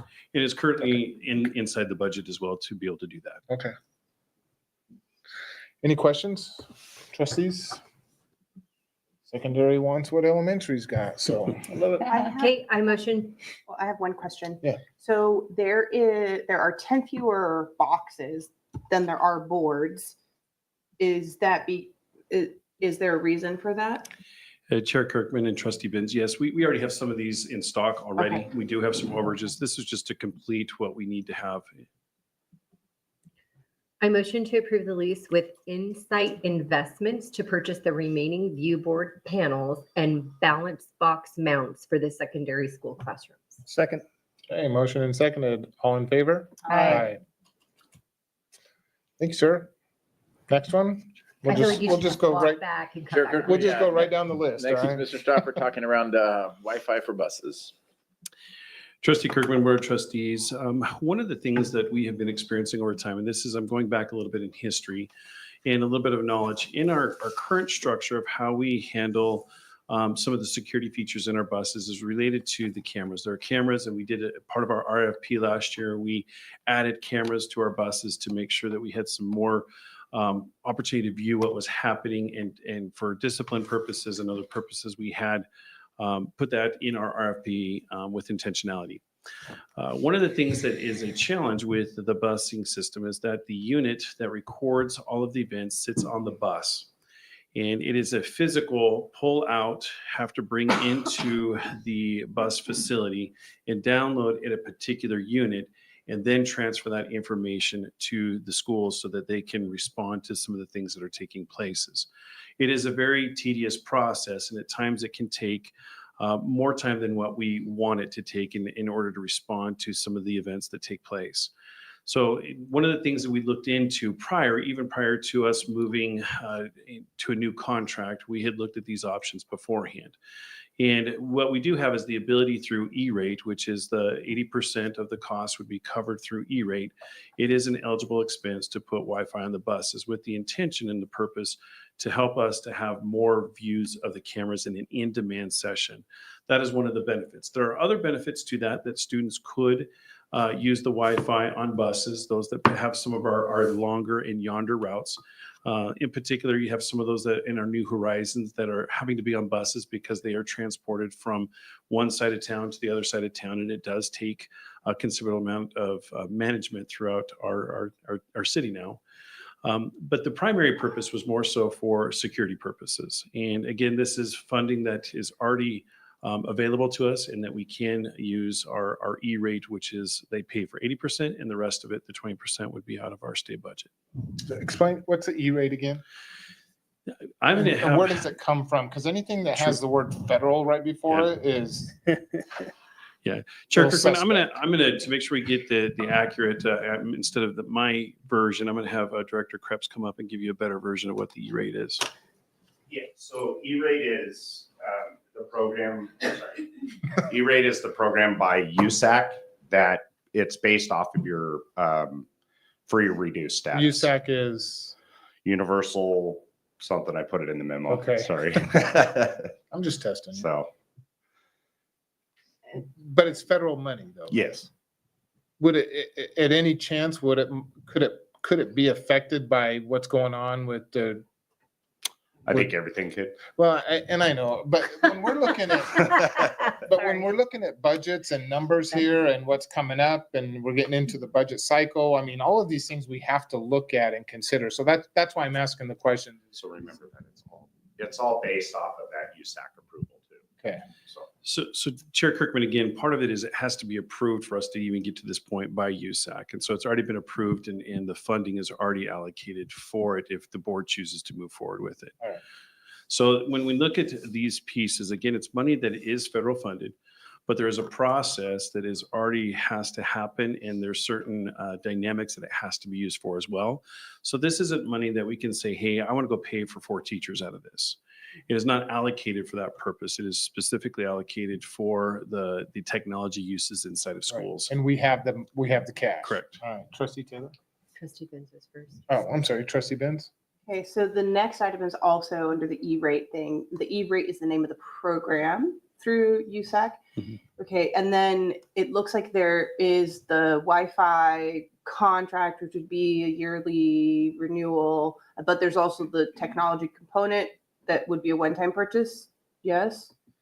And so if we're concerned about if we would need to come back and revisit the contracts every year for the Wi-Fi. Oh, sorry. Contract is basically upon USAC approval. Yeah, Cody, I'm sorry, but if I need you at the mic, I know it's a long ways to come up here, but Plus, Cody, it helps Courtney out. listen, It really I'm gonna does. hear it from Tyler if we don't get you at the mic, and Yeah. Can I say something about? only if you're up here at the mic. So one thing to remember is that this E-rate funding, what these are is those taxes you get on your you know, what you pay on your cell phone bills. It used to start out with your old lines. Now it's gone to your cell phone bills. So these are taxes already developed from the government that's meant to go put for broadband across that. These taxes, these E-rate funds, we spend a ton of time. All of our broadband, most of our infrastructure is all done with E-rate funds. So it's not like these are special things we're just now getting.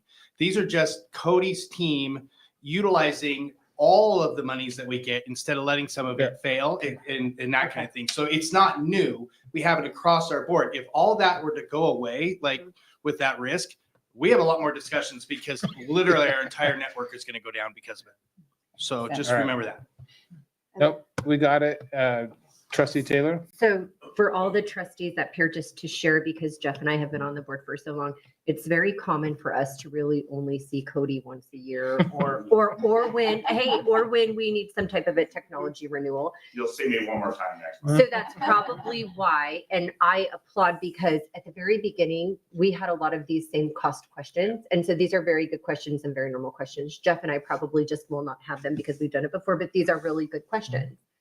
I want to go back to, so am I to understand that then we're not able to view what's going on in the buses in real time, even though we have the technology? And am I also to understand that we are going on the bus, we are pulling out the machine, we are walking it in, we are then downloading it and then retroactively watching video if something happens? Chair Kirkman and Trustee Taylor, that is the current process that we have and have had for years. And this would upgrade the process to have more in-demand viewing. And I would assume that that is like 3 hours worth of work a day. Like, do we do this every day? Yeah. Chair Kirkman and Trustee Taylor, it takes a considerable amount because not only does it go through for students, then it gets processed through the transportation department to route it to the right school with the right people. And it is a process. It takes a significant amount of time.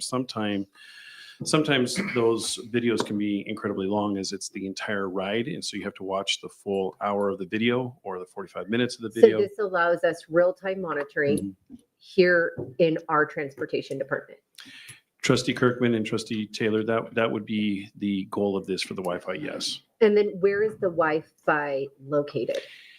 So Chair Kirkman and Trustee Taylor, we would install it in the buses themselves. So it would be basically from a cellular broadband casting from the bus. Like what's in your car. Correct. Same thing like your car, if Yeah. it's using the same type Those of. were all my questions. So if there was, so this is still basically a complaint-driven system. So if there's a concern or a complaint that came up, you'd still have to go back and look through 3 hours of video. That video just happened to be captured by Wi-Fi, and because you're not going to be looking at it in real time.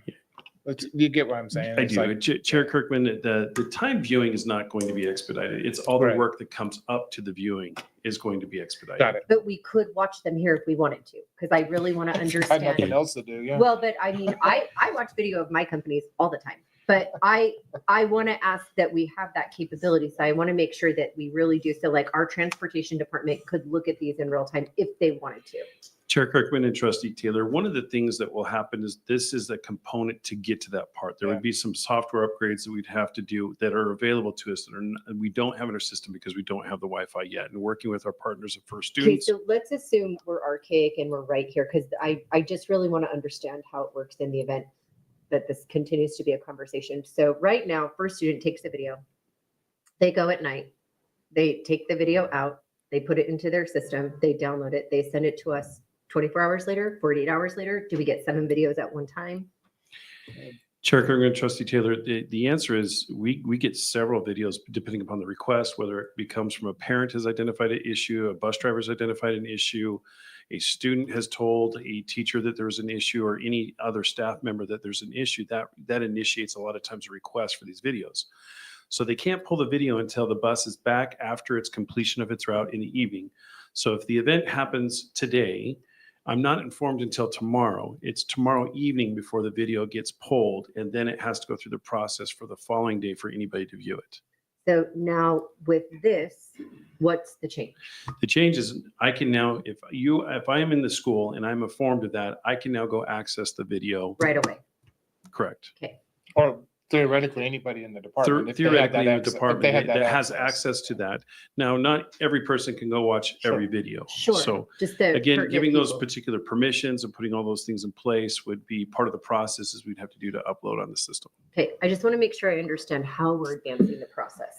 And that is our primary goal. Like I said, there are other secondary goals that also are secondary options that can come with this, but our primary goal is to have a much more efficient system in dealing and reacting to reports on our buses. Yeah, because I would assume it's probably not even as fast as you just mentioned. It takes time. Yeah. Trustee Benz? So a couple questions about the memo that's in here. So it's broken down. It says, hey, that we had an RFP and these are the scores. But could you explain a couple of acronyms to us, which I'm not, I was looking to see if there was an explanation for these acronyms, but the NRC and the MRC, so the equipment was rated on NRC, the Wi-Fi was MRC. And I am guessing the higher the score, the better, or the lower the score, the better. Is it golf or is It's it? all based fish? on price because through USAC we have to go based off price as 50% of the score. Okay. So the MRC is the monthly reoccurring cost, and then the NRC is the non-reoccurring Recurring cost, cost. the one times. Okay, and then what in terms of the scoring, because it looks like the company with the highest score is the one that's highlighted. So I'm assuming the higher the score, the better. Correct. Okay. And the equipment spec, all of them were close to each other. There was one that was not quite, didn't score One quite as didn't well. actually quote equipment. Oh, So okay. So this is how much they quoted the equipment for. And this is comparable equipment across four companies for the equipment, and the Wi-Fi was 3. But So this is equivalent. equivalent equipment. Okay, excellent. And then I see that we're going to be, so if trustees, if you're looking at the first page of the memo, the third bullet point has USAC open data platform allows users to view, search, filter, and manipulate FCC form 470 information. And could you give us a quick primer on 470 information before I ask the rest of the question? Sorry. So USAC requires that we filter the internet, just like we do on districts. So we would have to do the same on bus. Okay, and that's what that the form 470 is, the limitations, the specifications of what needs to be filtered? It's in the 470 stating that, yeah. Okay, awesome. And then each data set and extract the data in a variety of formats, including an API. So what are we going to be interacting with? So the API goes between two programs. What programs are we? I don't know the bus program, but but it would be with extracting ours it would from. be SSO, single sign-on. Okay. Access to the program. Okay, so we would be housing the data on our server. Where would the video be housed if we're collecting video? Is it just on the hard drives of the bus still, or? No, Chair Kirkman and Trustee Bennings, what you're going to is more of a cloud-based system. Okay. Everybody is. Everybody is. We're cloud-based too. Would first student have access to that too? The first student Based software on our would be permissions. correct. We would have the software agreements that we would have as we do, and with the current software that we use with them. But again, the cloud base is where we're going. There's a lot of options for us to be able to then transfer a little bit easier as well. And then I guess to follow up on that, if we're going to be storing this in a cloud-based service, is that included in the monthly recurring cost for whatever mobile provider? Where are we housing? Where are we storing this? So Chair Kirkman and Trustee Benz, Okay. all of that is a completely different component to this. That's be through our first student contract. This is just to get access points to the Wi-Fi so that we can actually then have these conversations about the next piece of the software. Without the Wi-Fi, there is no other option for us to move forward with. So that's why we're here with the Wi-Fi option. There will be some other discussions that we'll bring back with the software compliance component that we will have. We do have already in agreement with our contract with first students is that there's certain criteria and all their software have to meet that align with our district standards. Okay. So I think you're a little bit ahead of the next piece. This But it's piece a logical step though. It's very important. It's one that we're aware of, and we've met the specifications. That's why the Wi-Fi is there to meet those specifications. But there will be another adjoining piece that we will be working on as far as those details that you're asking for.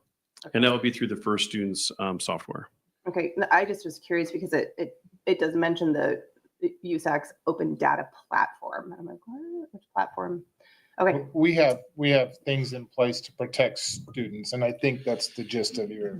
Absolutely. And one thing to go on this too, we're not advocating at this juncture to open complete Wi-Fi channels for kids to get on. Our purpose, our number one purpose right now is to have this to be able to use for our security systems. Yeah. Yeah. Are we at some point advocating for the kids to could. be able to access So the this is Wi-Fi? a Kajit service, so it has all the same filtering that we have here. Oh, so it would It be is, like they could yeah. use the same thing that they would do. They would actually attach to a Qi on the bus. Oh, Interesting. And then what is our bandwidth? No.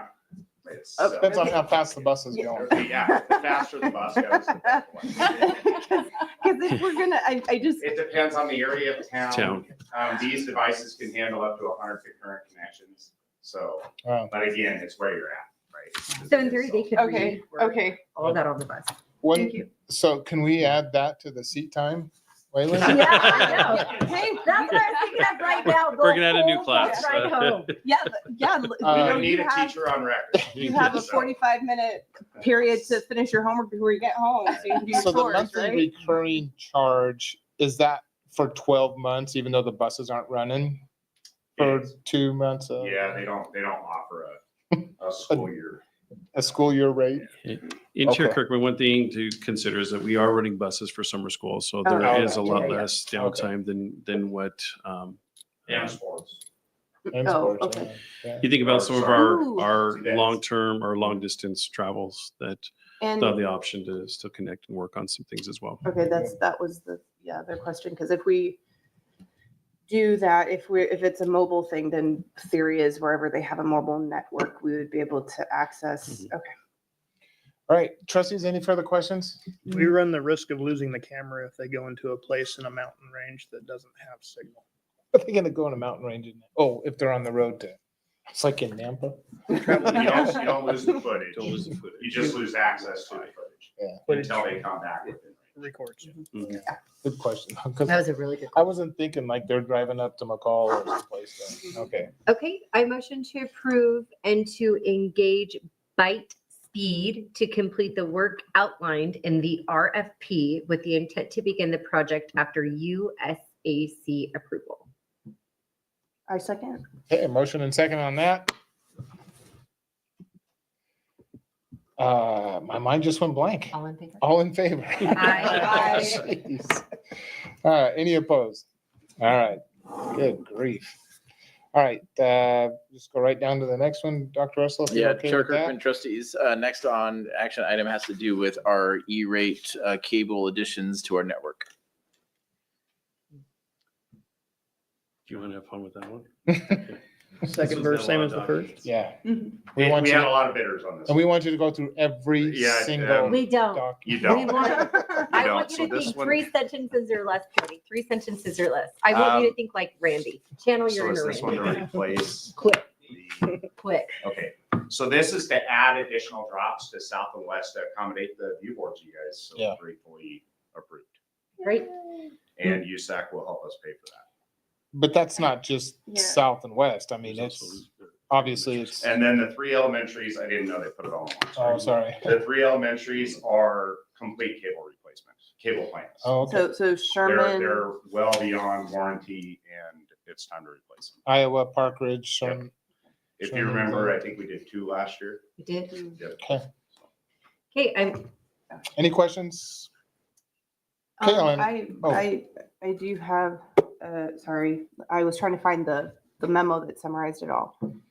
When you say cable replacement, are you talking about change of cable service or actually pulling cable, It's the running network physical? Pulling the network Okay. cable. It's the Okay. old 5 Okay. network cable. Mhm. and we're moving to 6.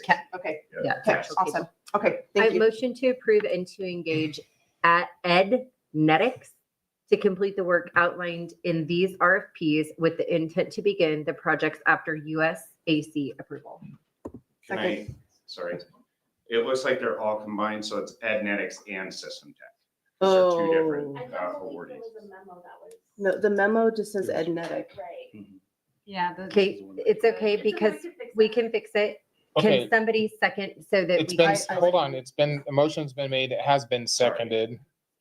So do you want to, Do I do a separate motion or amend it? I can amend it. I think it'd be cleaner to do a separate one. Yeah, Okay.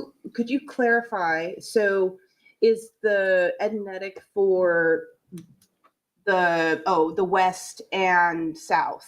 Okay, so we could just clarify because it's just for the west and south. That's the or EdNetic. you can make another motion. And then the I'll just other do a second motion would motion. be for the system tech for the elementaries. And I understand. Correct. Okay. What's the name that you need? System Tech is going to do the elementary schools.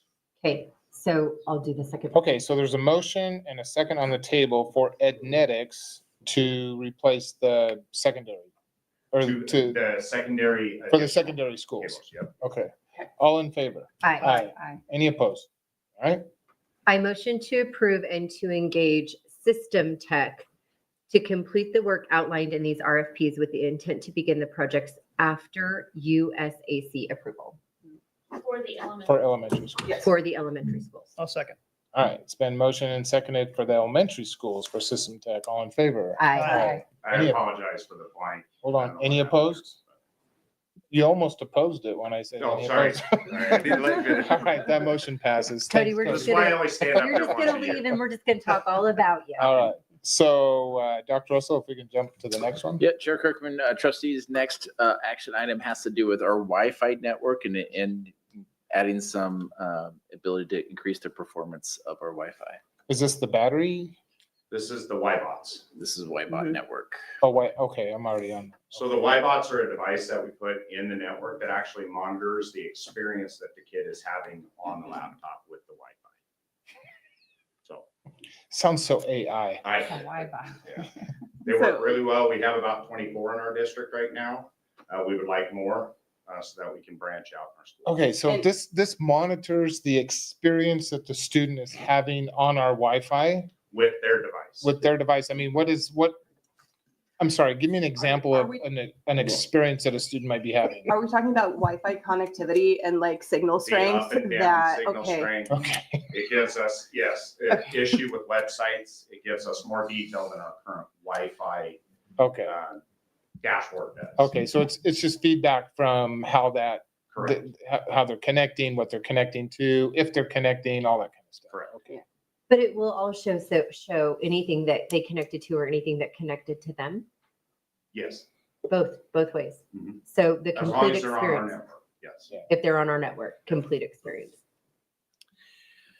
Trustee Kirkman, if I may, and I'm going to use maybe a little bit of symbolism here. This process or these Y bots allow us to kind of police our That's kind of what I was system a little bit Yeah. to give information on how we can fix it or improve what is happening with the machines. And so if we're using it for testing, if we're using it for curriculum, it gives us alerts and knowledge about, hey, there's a problem here. You need to go fix it. Waiting till the system either could potentially crash or something happens with that particular unit. It gives us the ability to help monitor and maintain the flow of data and our connectivity to all of the devices that we use throughout buildings. And just to clarify, this is simply to look at network health and not, because you have a different filtering system that sits on top to monitor network traffic and filter websites and all other things. This is just, is the How signal is weak the- in this section of the Yes. building? Do we have a crash because we have too many users at this point in the day? That type of information. And it gives us the insight of the network down to the device and student level instead of the overall Okay, network perfect. of that access point. Okay, awesome. which Thank will you. now include buses. Okay, any other questions? No, I motion Alright. to approve and to engage Right Systems to complete the work outlined in the RFP with the intent to begin the project after USAC approval. Wait. Is it Right Systems or Adnetic? That was the last one. Yeah, this is right. It's right systems. Board memo Ybot and not, there's only one. No, sorry, it's Ednetics. The motion is, it's Ednetics. So Alright, you do you don't wanna need amend- Right Systems? I You don't need There's only Agnetic? so. one, there's only one in the Where's my- potential it does say vendor. Right, there was only one and it's Ednetics. I put the wrong name in there. Oh. I It's thought maybe Ednetics. Hold on Right a second. Systems is the one that was. I don't think it before even that. got seconded. Okay, So hold, can we hold on just a second. A motion has been made. It has not been seconded. Do you want to amend your motion? Or it can, whatever you. Or you can amend your motion. I'll amend it. I motion to, I motion to approve and to engage Agnetics Correct. to complete the work outlined in the RFP with the intent to begin the project after USAC approval.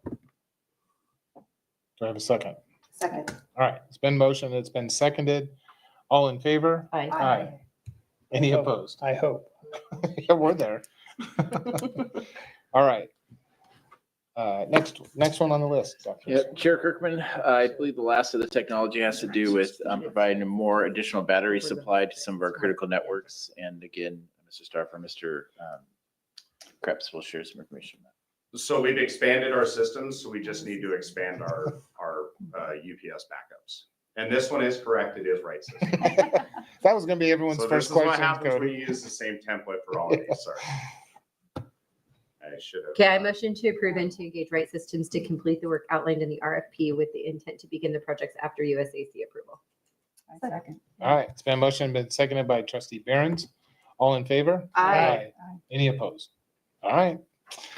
Mr. Krebs, thank you very much. Appreciate Sorry it. for all the No, confusion. you're not here all the time, so we understand. All right, Dr. Russell. Yeah, Chair Kirkman, trustees, next on our action item has to do with RFP referendum around a potential land swap. And Mr. Stoffer here is to share some information on that.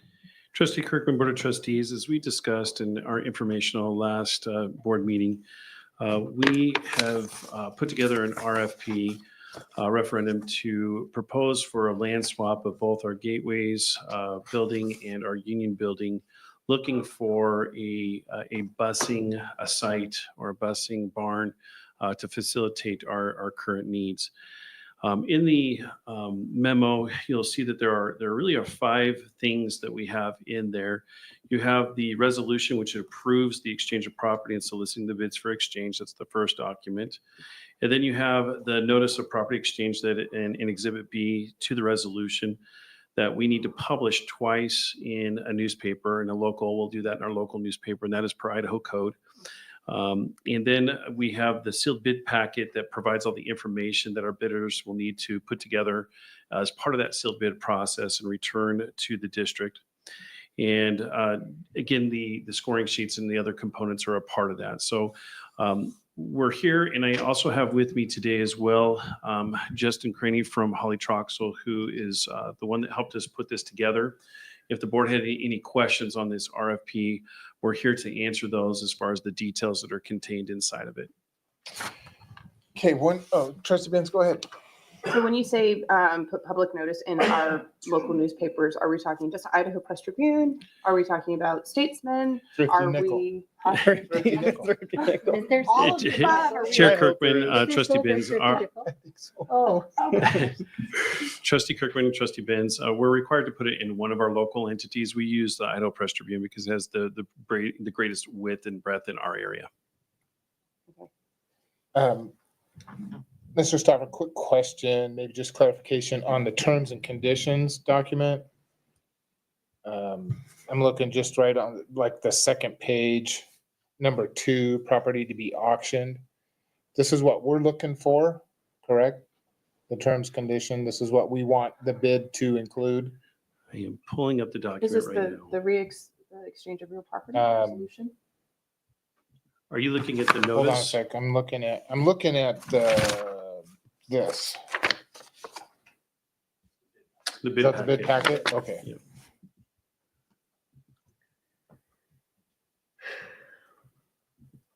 And this is really a simple question. Second page of that bid packet, number 2, A, B, and C. So zoning of property says Union parcel is currently zoned RR rural residential.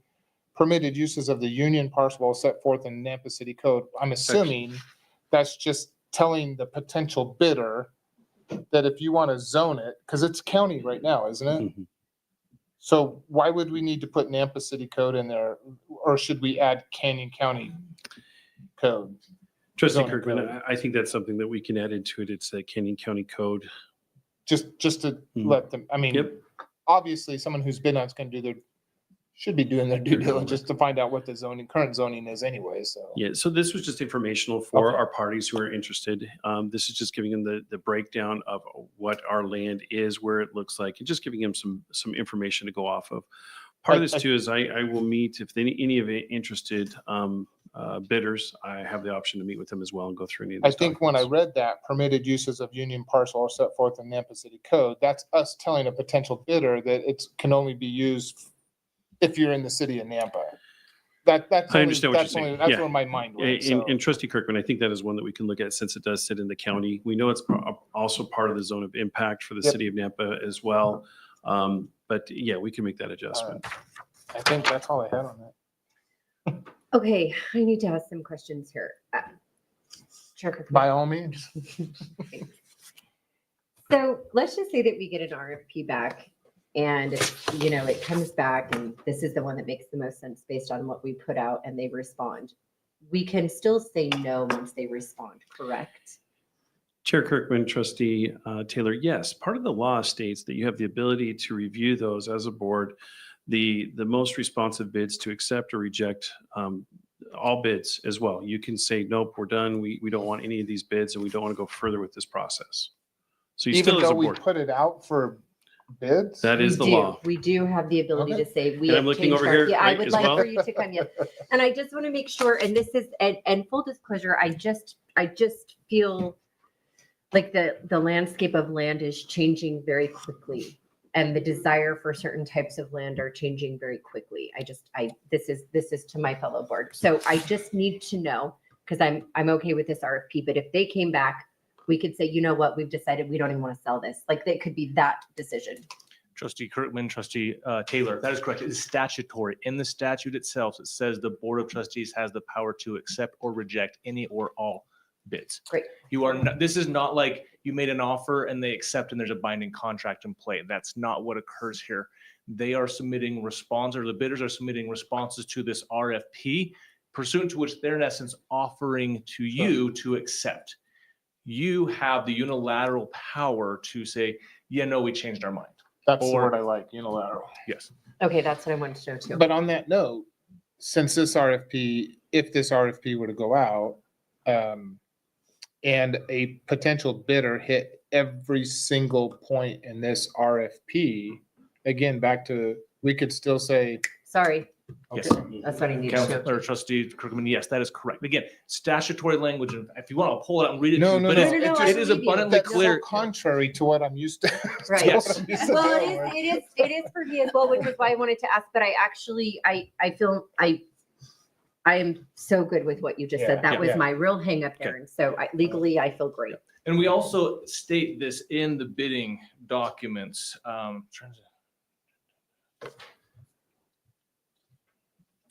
I'm 90% sure we had, I thought we had, I'm sure we have it in here. I can find it. And then Yes. we have a resolution, which is a lengthy resolution, a legal resolution, which is totally different from a motion for the board, unless are we supposed to read this resolution in its entirety in order to make a motion? Or, I mean, because in the public auction sealed bid packet, there are no dates attached at the moment. Do we need to say any of that? Do we need a motion to any of that, or just say put it out whenever is it appropriate? Or what information do we actually need? Does it make sense?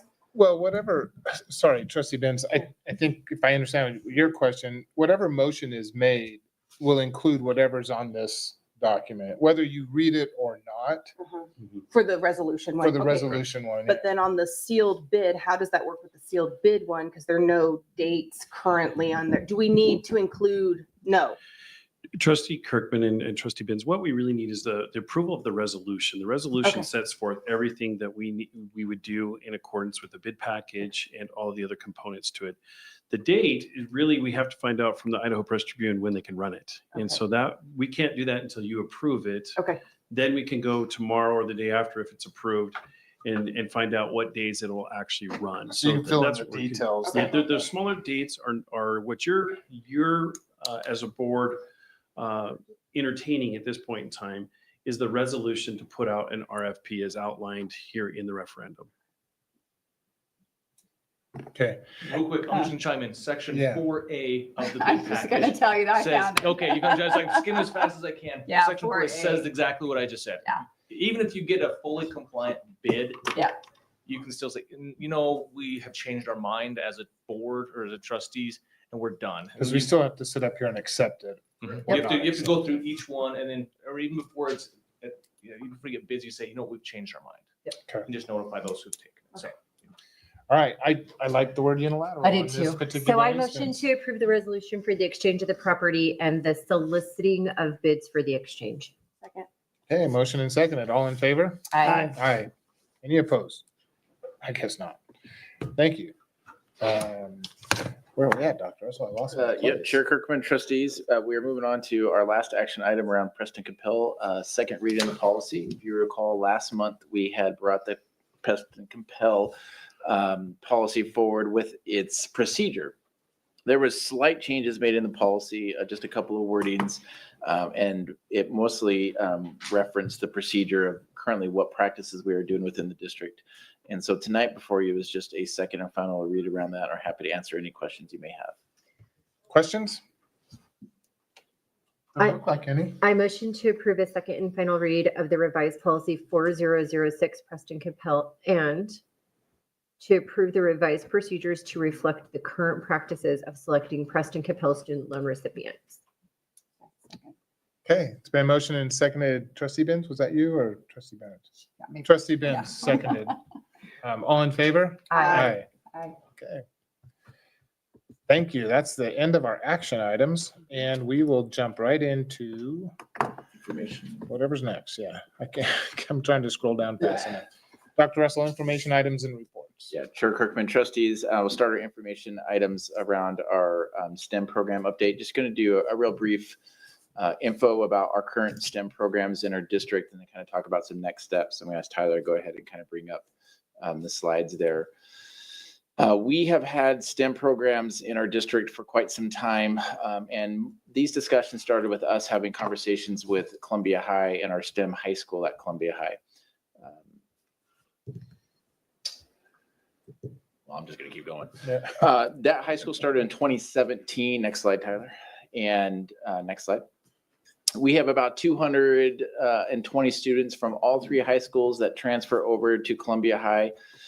It became a certified STEM high school in 2023.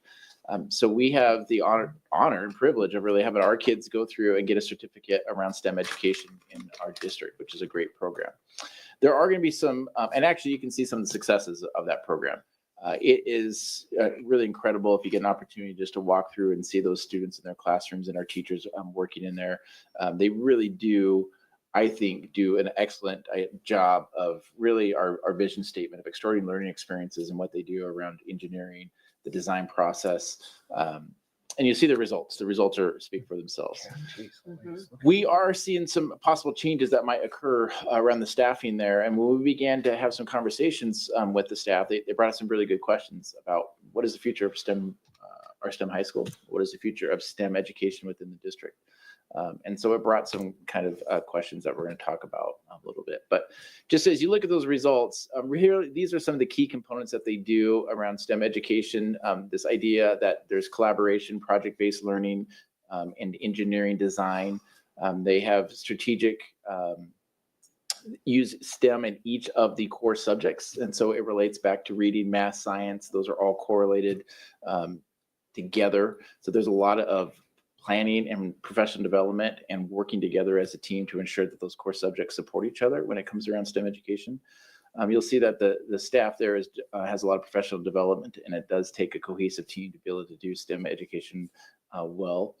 One of the key components for STEM education, though, is also an outreach into the community and ensuring that stakeholders have a purposeful design in what the kids learn and also how the kids share their learning with their community. So that's a really nice component of it. And our program does a really good job of that. And then their assessments. Their assessments primarily are performance-based. And there is a lot of trial and error, but what's nice about those assessments is not always just sitting in front of a computer taking an assessment. It is really about what they create and also sharing about the trials they went through in their process and the things that they learned as they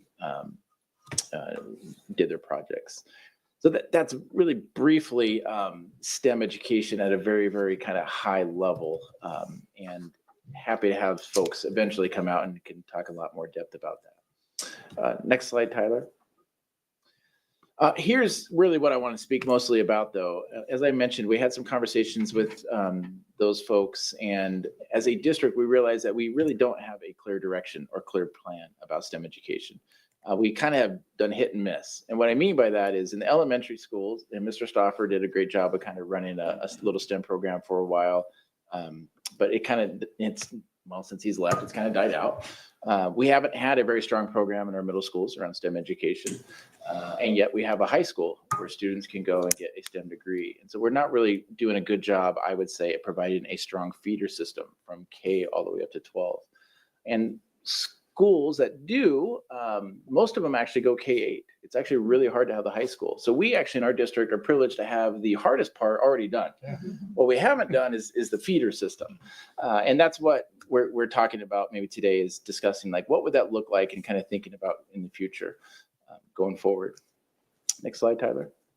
So what's next? Ultimately, what we'd like to do is maybe next month bring forth a more strategic plan. Maybe around some timelines and some goals and some hopes of what STEM education might look like in our district, starting in next year and the next couple of years, where the future might lead for that. But happy to answer any questions. Didn't want to take too much time, but want to kind of give you an overview of some of the discussions that we're talking around the district and around STEM education. Trustee Benz. I have some questions. So right now, is Sherman the only STEM-ish? No. Which are our elementary schools that we have at least a quasi-STEM Scott's gone. I was looking, yeah. Speaking from the experience we have, we really don't have any STEM elementary schools at this point in time. Okay. And Chair Kirkman, Trustee Benz, we do have, it's like Endeavor had a STEM night. But There's components. of it. There's components, whether we'd say it's an actual STEM program, because you do need to be have very specific components to be considered STEM. Right. And you actually have to kind of go through some training and whatnot with that, but we haven't done that. And then, sorry, I have some more follow-up questions. So we have our CTE programs housed in various locations around the district with specialties in each of the schools, correct?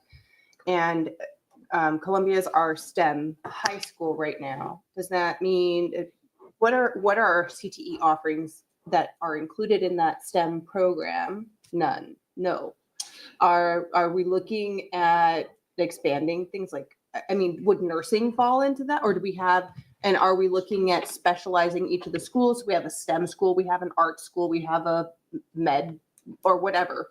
Does that make sense? Yep, Chair Kirkman, Trustee Benz, right now CTE and STEM are separate. Okay. There is no connection between the two. Columbia High, you have like ag is there, and at Skyview you'd have like our police and our construction and some of those. They're all separate programs, so it stands by itself. Okay, sorry. No, to answer your next question, I think it had to do with would we foresee those programs like tying into STEM education or the STEM school? A STEM school, you'd have STEM education with that. Now kids could take electives outside of that, which they could access CTE courses if they wanted to, but primarily around the STEM education is that they would take their core subjects that would be correlated around the design and engineering process and around assessment-based learning and incorporate the community. And so hopefully students would be more engaged around engineering kind of careers and bringing community partners in at job shadowing or going out and having internships with other community partners around STEM education. Yeah. Have we looked at pairing those two? So offering some kind of like computer technology certification for. Well, I think that's kind of where the discussion here, Dr. Russell brought, is that he wants to look at that a little bit more. And I think diving into those details a little bit more and coming back, which leads me to the question I was going to have. One quick comment. The scores on here are awesome. Yes, incredible. I don't understand why STEM isn't incorporated into everything we do in the Nampa School District. So I appreciate that you guys are on this. I appreciate that that you and your staff are on this and looking at this. My question is, in the next slide here was direction. So do you need specific direction from the board on from your end, or do you know where you're going and we're just waiting for you guys to come back? You guys. Yeah, Chair Kirkman, great question. What we would like to do is present some ideas and thoughts and get the board's, perception, ideas on whether those are really where you want to see the district. Ultimately, it's your job is to direct me on where you'd like me to go. There will be, I can't say, and I'll share more next month, but I think there's a direction where you will have to take an action item. That say that we are going to have to do X or Y. But ultimately what I'd like to do is just say, do you feel like this is something that would be important for our district? Is this something you think our community would want? Is this something? I think I could answer those questions right now. So I want to give direction. I always find that this administrative team is forward thinking. We have to maintain students for funding. These things that you're looking at make us somewhere that parents want to send their children. So bravo on the STEM thing. My question is, remind me what we had going on at West, that program that we couldn't keep with the closure. Yeah, Chair Kirkman, Trustee Taylor, that is our Fusion program. The Fusion. And Fusion is a project-based learning program. But remember, STEM education has, if you brought up those slides, kind of those 5 components. There are some components in Fusion, but they don't meet all of those. Of the STEM requirements. Okay, I just wanted the memory jog because I feel like we lost some of that when we had to make the school closure. Did we not, or is Fusion still going? It's at South. Okay, so it is at South. So Fusion is still going at South. It is still going. Okay, good, because it was Chance. But I don't, Thank you. I needed that jog, but I needed that jog, but yes, my directive would be, I personally want to continue to see things. My job is public education. We need to continue to do things that make parents want to send their child into the public education system for the surety of public education. as a thought though, can STEM on the flip side, because STEM has components in order to be a STEM program. Correct. Is it possible to have that? And I don't want to go into too much detail, it takes some time, but is it possible to have that and then put all the other educational components like ELA and obviously math and science and all that into a STEM program? Does that make sense? We have this education in our district and then put STEM, trying to fit STEM into that. Why don't we have STEM and then fit all the other education into the STEM? Does that make? Chair Kirkman, great question. There are some advantages to doing that. I think part of it is, does every kid want to go through that avenue of STEM education where they do performance-based assessment? Now, I love performance-based assessment, but I don't know if that's the best way to do every course. But these are the details you're going to ferret out. Yes, these are things that we need to talk through. There are definitely some things. Let's say working with the community. I think there's a lot of programs that could benefit from working with communities and finding internships or job shadows and having kids research projects and find what they're learning and how that's going to apply to their real life. I think that's really helpful. Sometimes that's hard to do an integrated one though. And we know that, like the function of functions in math. Sometimes they're like, how do I relate that? A slope. I mean, I guess you can. It just. Okay, you're going you're thinking about it way too much right now, and I apologize. No, you're going to have plenty it's a good of time. question. It's a really good question. You're going to have plenty of time to get those details. Well, Trustee Benz? yeah, so again, to follow up on that, if we're going to be like re-envisioning this, are we looking at maybe moving much more to a magnet school model where, I don't know, I'm just, where, Chair Kirkman, Trustee Benz, I think that's something that we would probably discuss more in May about what options could be. We have shared some options around that, but at this point would like to come back next month with more formal ideas. Okay.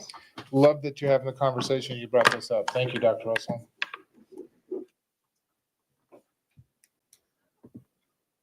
I'll let you go at your own pace. Yep. All right. Next information item, Chair Kirkman, trustees, has to do with our board software. So currently right now we use Board Docs. We've all become accustomed to using Board Docs. We also know in the world that companies tend to buy out other companies, and that's what's happened to Board Docs. So Mr. Stauffer is here to share what the future may hold for Board Docs in our software. Chair Kirkman, Board of Trustees, Dr. Russell did a really good job of explaining what is going to be coming up for us. Board Docs is going to be moving away. It's been part of another parent company for a long time. The parent company is putting it to sleep, per se, and will not be a platform that will be usable. They do have a platform to migrate to, and as we evaluated the costs of that platform, we had some concerns. Just the standard platform is triple what we're currently paying. The platform that we would need is almost 5 times what we're currently paying. So we did reach out through, and prior we had been using the ISBA through our association with them. We have received some discounts on our software, particular Board Docs. The company that has consumed Board Docs is not going to be honoring some of those prior commitments that they had with the ISBA. So the ISBA has been working with some other entities and other software platforms to provide similar services. They've had quite a few districts who have already migrated. We have until June 30th to migrate to our new software, so over the summer. So next month, we'll be bringing some more options for the board to look at. There are some that have already done this transition that we've reached out to, and we're gathering the information right now just for the platforms that would be of most benefit for the board. June 30th this year or June 30th next? This year. Okay. Chair Kirkman, we were actually just notified about a month ago of this, so we were not given a ton of time for the expiring piece as well. So they basically said, hey, this one's going away. Here's our new product. Here's your cost. Why don't some of the districts in the state get together, all their IT departments get together and come up with our own Right. and just Mr. Stuffer, shareware? who's going to take care of the move? I would assume then we have to take all of our data from board docs. And is that your team? Yeah, Chair Okay. Kirkman, Trustee Taylor, we would be overseeing that process. There is a migration process that would have to take place, and we would be working with whomever we do choose to make that migration happen. If the board does choose to keep the same company but with a new platform, then they would take care of the migration for Sure, us. but if we choose a different one, and you'll have those options, and based on, and is the ISBA kind of in a similar situation where they're kind of scrambling as well? Okay. So Chair Kirkman and Trustee Taylor, they have made some recommendations. I wanted to have some more information. I just wanted to keep you updated Yep, because of the makes speed of sense. it, but they do have some recommendations for us. And so we'll bring those back to you and kind of give you our technological thoughts on which one is the best for the platform we're doing. But we got board docs for 2 more months. Basically, you have about for 2 more months. Okay, thank you. Okay, Dr. Russell on the. Yep, Chair Kirkman, item C there for information has to do with our transportation services update. Mr. Stoffer will kind of give us a quick thing, how things are going. Chair Kirkman, just the only thing that we had to bring you up to speed on is we're continuing our RFID process. We will have all the schools, elementary schools, by the end of this month. We'll be up and running RFID. We are running right Just in over- time for the end of school. We'll have a full month of data, and we've had a lot of good data that's coming in, but we'll have all of our elementary schools for 1 full month of data, and that's really what we were shooting for Oh, good. as we looked at the process. So we'll be able to give you some more complete data at the end of this month and the end of May. Again, all indicators are going relatively well. We're sitting in between the 75 to 80% of usage from our elementary kids, which is an incredibly high percentage in comparison with other First Students customers. Great. And as we go through you can sit down, but as we go through the summer, there'll be more and more questions as we get closer to that start date of the new school year, just to make sure. All right, Dr. Russell. Chair Kirkman, next has to do with our facilities update. In there, you'll see that there are two appraisals that we had done for some of the properties that we are considering in our RFID process. Actually, Chair Kirkman and Trustee Taylor, these were actually ones we did last month, and they were put in last month, and they didn't come out. That's So right. I actually converted them over due to time was of the essence, and I think Oh, that's right. because they were not presented. Anything you want to say on these? Remove them. I no. Okay, thank you. Next, finance or treasurer report. Chair Kirkman, Mr. Dewey's here to share an update of kind of where we are in our current finances for this. Okay. We've got money. Just kidding. And All right, sit we back got down. it. Drop the mic. Just kidding. All right, I got a quick one. Only like 3 or 4 slides.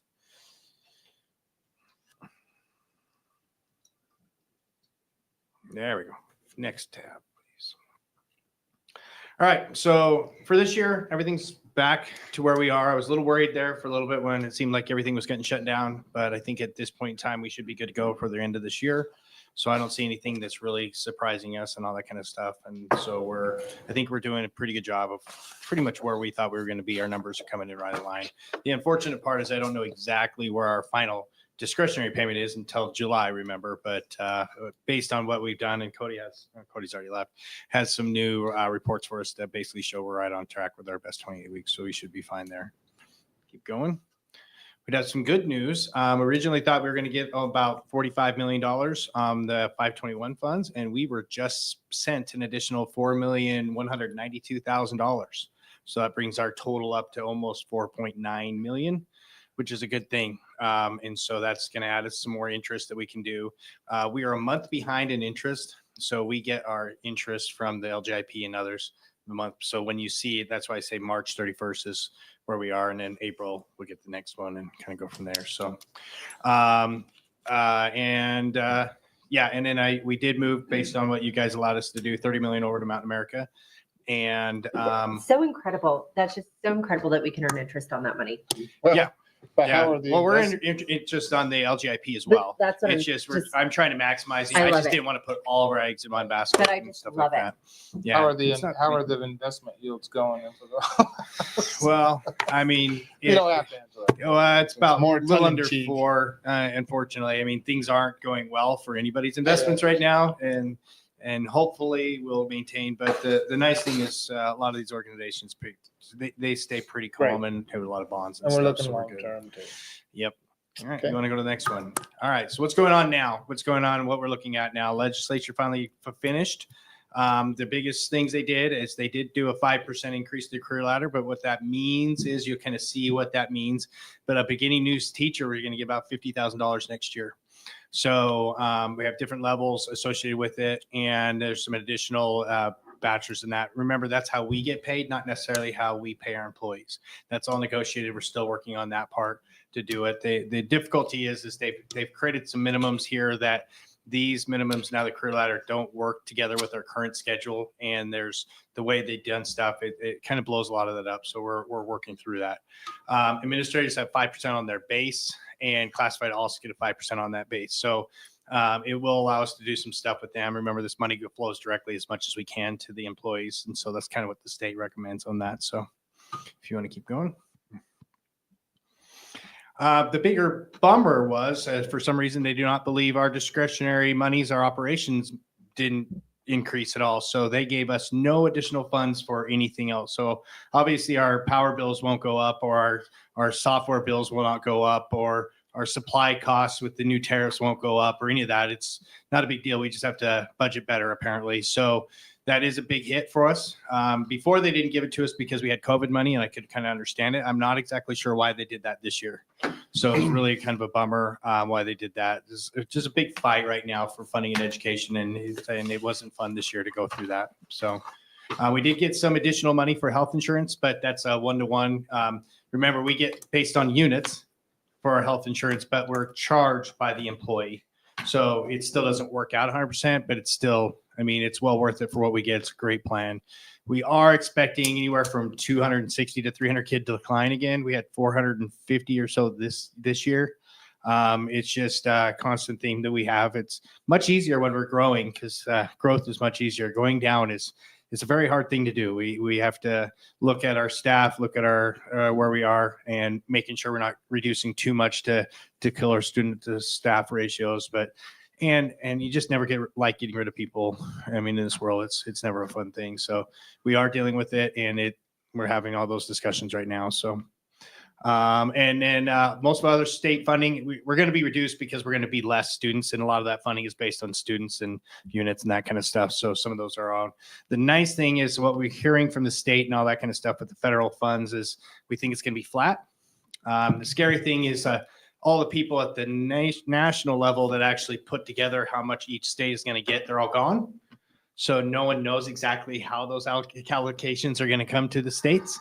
And then once at that point in time, we have our state will get it out to us and that, but it's kind of just, we're not 100% sure. We usually operate about a half a year behind or so, because the federal year versus our year. So we're kind of at the end of one year and starting up the other. So we usually have about 3/4 of a year on other funding. So it's not that big of a deal. Unfortunately, my worry is the way everything else has been going in the Fed side of things, it could just be shut down one day, and we don't know. So we're ready for it if that's the case, but it would be a very tough thing for us if that were to happen.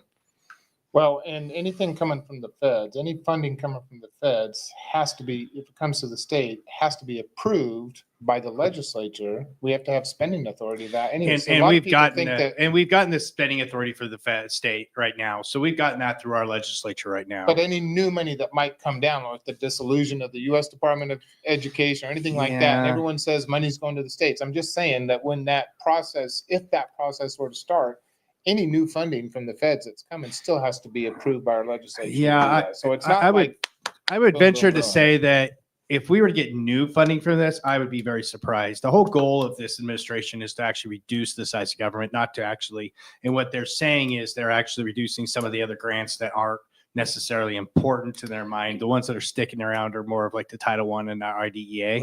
And those are the ones that but I don't anticipate, all they're going to basically do, in my opinion, is get rid of some of the red tape that we deal with on the national level. And that money will flow to the state, and then the state will direct it where to go. My concern is I don't trust The our state state will direct legislators it. What I'm saying is any that better that's than the what we legislative have. spending authority. The state will Yeah, and direct I where it don't goes. trust that political world to allocate any better. Right now, we have a process through our free and reduced lunch and a lot of that kind of stuff. But it is a difficult thing to have to worry about. But at this point in time, we think everything's going to be, we have a year to kind of, we're hoping, and we're going to go with that for now. And they think we're good. That's what they're hearing. So, and then we'll make those adjustments when needed. So if we need to make, other adjustments, we'll do it. We don't have a great fund balance, but we can, we get through a lot of this stuff right now. Thank you. Anything else? Not doom and gloom, but it is a tough year. No, it's good. We all know that. Yeah, thank you. Chair Kirkman, Mr. Dewey, appreciate Mr. Dewey sharing that. I agree. I think there's a lot of unknowns around federal programs. And as soon as money comes to the state, there is a question whether the state legislature will be involved with it or not. And I think that's something that we got to wait and see. Last item is superintendent's, we have enrollment and our attendance item F there. Any questions, trustees, on our current enrollment report, the ones that you see most every month? Yeah. Any questions, trustees? Okay. Doesn't look like it. Chair Kirkman, last item there is superintendent report, and just two items to kind of share out. The first has to do around House Bill 93. That was the flagship legislation this past year from our state legislature. This was the tax credit that allowed it to go to private and home schools. Just a couple of things to share there, just generally what it was and then how it possibly could impact us. So there was a tax credit.